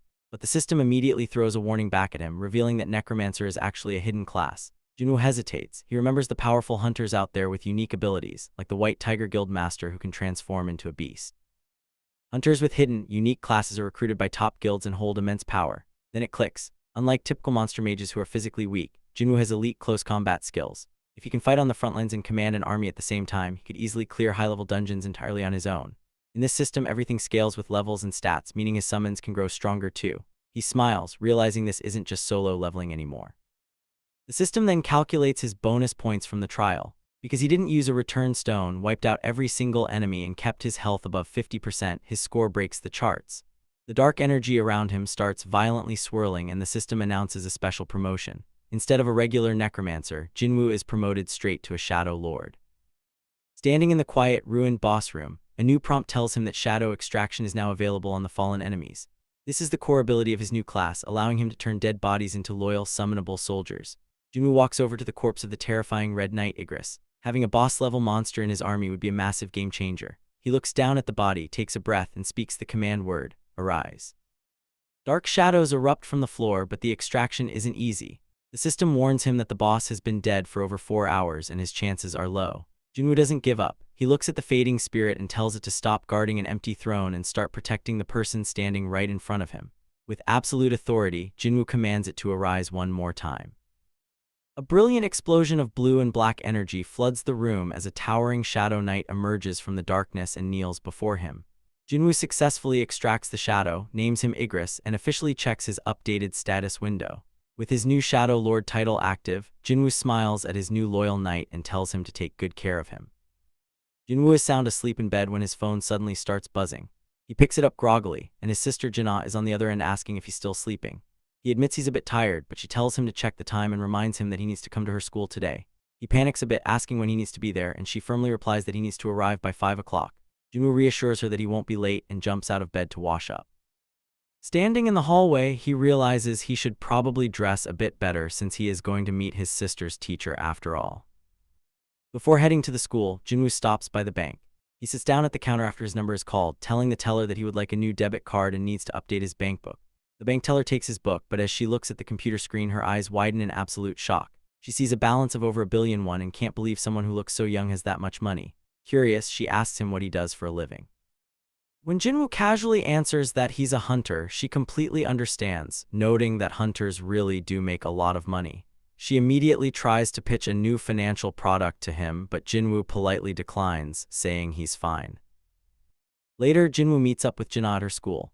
She stares at him blankly, barely recognizing him, and asks if he's really her brother. He asks if it's that strange, and she marvels at how much a person can change, joking that she expected him to show up in a tracksuit. As they walk down the school hallway together, they immediately turn heads. The other students crowd around and whisper, completely starstruck by how handsome Jinwoo looks. Jinna proudly walks beside him, noticing how popular he suddenly is, and teases him about not having a girlfriend, even offering to introduce him to a cute student. Jinwoo doesn't take the bait, playfully pinching her cheek and telling her to stop making fun of him until she apologizes. They arrive at the faculty office and Jinwoo steps inside to meet the teacher. The teacher welcomes him, surprised to see such a cool older brother. Jinwoo takes a seat, remembering that he actually graduated from this very school himself, though it's his first time meeting this specific teacher. She reassures him that Jinna is a model student with a great personality and excellent grades, so he doesn't need to worry about her. The conversation shifts when the teacher mentions she heard he works as a hunter. She looks down at her cup and asks if he would let Jinna do hunter work if she happened to awaken with abilities. Jinwoo gives a firm, immediate no. The teacher explains that she's asking because a student at their school recently stopped attending classes after awakening as a hunter. She worries about the student's future and asks Jinwoo what rank the student received. When she reveals it's the lowest rank, an E rank, Jinwoo's expression hardens, knowing exactly how dangerous that is. The teacher then asks him for a favor, explaining that this student happens to be Jinna's best friend. She asks if he could talk to her, revealing her name is Han Song-ai. Jinwoo recognizes the name immediately, realizing just how small the world can be. A high school hunter named Song-yi is questioning why an underage kid is allowed to do raids, but a companion points out that if a kid is awakened, there is no law banning them. She's surprised to find out that the hunter her teacher wanted to introduce her to is a guy who looks like a total amateur. The older hunter looks at a photo on his phone, realizing she is friends with his sister Jinna. He is surprised, thinking they aren't even real acquaintances. The young girl boldly states that she doesn't know what her teacher said to him, but she doesn't plan on returning to school, and she doesn't plan on quitting being a hunter either. The experienced hunter then gives her a reality check, explaining how expensive the hunter lifestyle is. He warns her that normal weapons won't work on monsters and that magic-infused weapons wear out incredibly quickly, making it a completely unprofitable business for a low rank. He questions whether she thinks she can just become a full-fledged hunter because she made a little cash from one single raid. When she gets defensive and tells him to stop lecturing, he adds that it is hard to accept reality until you have actually faced the cruel world with your own eyes. Stunned, she asks him why he is even there if it's so terrible, and he smiles coldly, telling her that he's there to turn her into a great hunter. Meanwhile, at an airport, a powerful hunter from America named Achwing Dongsu arrives earlier than expected. He's met by a representative from the local hunter association who explains it is only natural to welcome an S-rank hunter. Achwing Dongsu makes it clear that he doesn't plan on staying in Korea for too long, and will head right back out after finishing his business. The representative directly asks him if his business involves E-rank Sung Jinwoo and D-rank Yu Jinho. Finding the question amusing, Dongsu leans in with a terrifying, malicious smile, his eyes glowing red, and asks if the man expects to stop him. The representative holds his ground, calmly stating that he is just devoted to doing his job. Back near the dungeon site, a group of lower-rank hunters are preparing to enter, complaining about how heavy the heavy atmosphere feels. Achwing Dongsu gives a friendly tap on the shoulder of another hunter, pitching an offer for them to join the scavenger guild instead, claiming they can treat them far better than the current setup. But the true motive is dark. A hunter's brother was murdered, and they are hunting down the culprits like cutting off a lizard's tail. They know they couldn't start an official investigation because of the brother's status, but since they are bound by blood, their thirst for revenge is real, showing a complete lack of sentimentality. As the raid preparation continues, the chief introduces their main tank, an A-rank hunter named Kim Chul, noting that the attack force is a balanced mix of A-rank, B-rank, and C-rank individuals. The recruits wonder aloud when they will finally enter. Suddenly, the energy shifts violently as a strange phenomenon takes over the area. The panicked hunters yell to Chief On that something is incredibly wrong, shouting that hunter Sung Jinwoo is being sucked directly into the gate. Realizing the extreme danger, they urgently yell to bypass normal protocols and call the master immediately. The situation has completely spiraled, as a terrifying red gate has unexpectedly manifested from what was supposed to be a standard C-rank gate.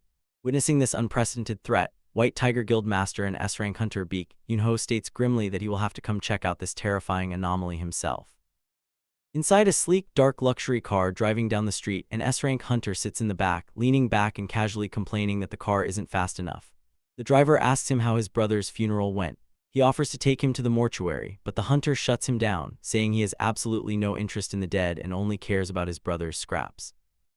He flashes a sinister, wide grin behind his sunglasses, confidently declaring that he'll find his target inside a dungeon, since that's exactly where lousy, weak hunters are bound to turn up. The driver questions this plan, pointing out how impossible it sounds to track someone down given the countless number of gates scattered across Korea. Smiling, the man pulls out his phone and brushes off the concern, saying it is not a problem in the modern era. He looks at a tracking screen showing that an E-rank hunter named Sung Jinwoo has just entered a dungeon. His expression turns deadly serious, his eyes glowing red behind his shades as he remarks that the rules inside a dungeon are completely different from the regular world, and whether he ends up burying them there or not is nobody else's business. Meanwhile, a raid team has just stepped through a portal and found themselves standing in the middle of a freezing, snow-covered forest. The hunters are immediately thrown into a panic, yelling out in confusion because the area looks nothing like a typical dungeon, and the gate they just used has completely vanished behind them. Before they can even process what is happening, a massive, chaotic ambush hits them out of nowhere. Someone shouts to look up at the snow-laden trees, pointing out the figures hiding on the branches. They realize with a shock that they're facing ice elves. Down below, Jinwoo stands calmly in his dark clothes amidst the falling snow, observing the situation while a companion looks worriedly over her shoulder. Jinwoo notes that people who have never met these creatures call them ice elves, but those who have actually fought them in battle use a much darker name, Hyeki. Back on the outside, a guild leader and his assistant stand before the glowing portal, recognizing that something is terribly wrong. The leader asks if they've contacted the association, and his assistant confirms they did, but notes the staff is playing dumb and insisting this was supposed to be a standard, safe C-rank gate. Gritting his teeth in anger, the guild leader calls them bastards. He explains that rare red gates only appear inside higher-ranked dungeons, meaning the magical energy flowing from the world beyond this gate is far beyond a C-rank. Looking at the ominous red vortex, he assesses that the gate is at least a B-rank, or possibly even a dangerous A-rank if they're unlucky, and suggests they measure the energy themselves with a sensor. He calculates that if the gate turns out to be a B-rank, it would require at least 3 A-rank hunters to clear, but if it's an A-rank, it would take an S-rank hunter or 10 A-rank hunters just to survive. Staring intently into the red glow, he grimly concludes that if this is an A-rank gate, they should probably consider everyone inside as already dead, though if they get lucky, maybe 2 of those stronger A-rank or B-rank hunters might make it out alive. The assistant then mentions that one specific hunter who caught the chief's eye is also inside. The assistant reveals that the person is actually just an E-rank. The group walks into the dungeon expecting a standard low-level raid, but things get strange the moment they step through the entrance. Instead of the usual dark, damp cave system they prepared for, they are hit by a sudden, biting blast of cold air. They open their eyes and find themselves standing in the middle of a massive, blindingly white, snow-covered wasteland. It is completely unexpected and everyone looks around, totally disoriented and trying to figure out what happened to the dungeon they were supposed to be in. Jinwoo stays calm, just scanning the horizon, but he knows something is seriously off. The temperature is way too low and the atmosphere feels heavy and wrong. Then the situation turns from bad to worse. The gate behind them, the one they just walked through, starts to flicker and waver in the air. Before anyone can even process what is happening, it just vanishes into nothing. It is not like it locked or closed, it simply ceased to exist. Panic instantly rips through the group. Some of the hunters start shouting, demanding to know what is going on, while others just stare at the empty patch of air in absolute disbelief. Jinwoo watches the chaos unfold and he connects the dots immediately. He realizes they have stumbled into a red gate. These are those nightmare scenario dungeons that seal themselves off from the outside world completely. It is basically a closed box now. There is no way back and there is no way for help to get in until the boss is taken down. The reality of the situation hits them hard. You can see the pure terror settling onto their faces. They are trapped in this frozen hellscape with no exit. Some of the weaker hunters are starting to lose their composure, realizing they might be stuck here for good. The isolation is real and the unnatural silence of the snow starts to feel oppressive. Jinwoo does not panic though. He is already shifting into mission mode. He starts checking their surroundings, keeping a sharp eye out for anything moving in the snow or hiding in the distance. He looks at his party, realizing that if they're going to survive this, he's going to have to keep them together and focused. He knows the danger here is unlike anything they have faced before. This is not just a standard raid anymore. It is a desperate fight for survival. He takes a step forward into the snow, his eyes sharp, watching every shadow. He can tell the environment itself is hostile. The wind is picking up and he can feel that they are being watched from the white expanse. The team is still panicked, but he is already thinking ahead, looking for the threats that are definitely lurking out there. He knows there's no turning back now. It is strictly kill or be killed. The hunt is on. The cold is biting. It is an endless expanse of snow and ice, a dungeon that feels more like a frozen hell than anything else. The hunting party is exhausted, shivering and barely holding it together as they trudge through the deep snow. They have managed to take down a few smaller ice monsters, but the constant chill is draining their stamina fast. They are incredibly lucky they have Jinwoo leading the way. Without him, they probably would not have made it this far, but even with him, the mood remains grim. Suddenly, Jinwoo stops in his tracks. He holds up a hand and everyone freezes. They are instantly nervous, looking around for an ambush, thinking he has spotted something dangerous hiding in the blizzard. But he is actually doing the opposite. He explains that they should not go any further, but not because of an immediate threat. He points out that this area is crawling with ice bears. If the place is absolutely infested with them, it means there is nothing stronger here. No higher-level monsters are hunting these bears, which actually makes this the safest spot for them to rest. It is cold, calculated, and logical, and it takes everyone a second to process it, but they finally start to see his point. Then he does something that completely stops them in their tracks. He reaches into his inventory and starts pulling out winter gear. Coats, thermal wear, supplies. He has enough for the whole group. They are staring at him, mouths agape. They have heard of high-level mages with spatial storage, but pulling out that much gear, it is completely unheard of. They start whispering, trying to figure out who he really is, but Jinwoo shuts that down immediately. He tells them to drop it. He is the one who brought them here, and he is responsible for their survival, so they need to listen to him. He makes it clear that he is not here to make friends, and he is definitely not here to answer personal questions. They have a job to do, and that is all that matters. Just as they are starting to adjust, the ground shakes. A massive shadow looms over them. A giant mutated ice bear crashes out of the snow. It is a monster way stronger than anything they have faced so far. The team panics, completely convinced this is the end. They thought they were safe, but now they think they made a fatal mistake. But before they can even scream, Jinwoo is already there. With one single clean strike, the beast goes down. It is over in an instant. The team stands there in stunned silence, unable to wrap their heads around how he made such a terrifying threat look like a minor inconvenience. Outside the gate, the world is much darker. Other hunters are talking about the reality of red gates. They know the survival rate is abysmal and they are basically waiting for a funeral. They do not expect anyone to make it out alive. But inside the dungeon, it is bizarre. While everyone else is trying to recover from the shock, Jinwoo is just doing push-ups. He is right in the middle of his daily training routine, ignoring the cold and the danger entirely. He has to get his workout in or he will trigger a penalty, and he is not about to let that happen. The other survivors just watch, totally baffled by this guy who treats a life-or-death situation like a regular afternoon at the gym.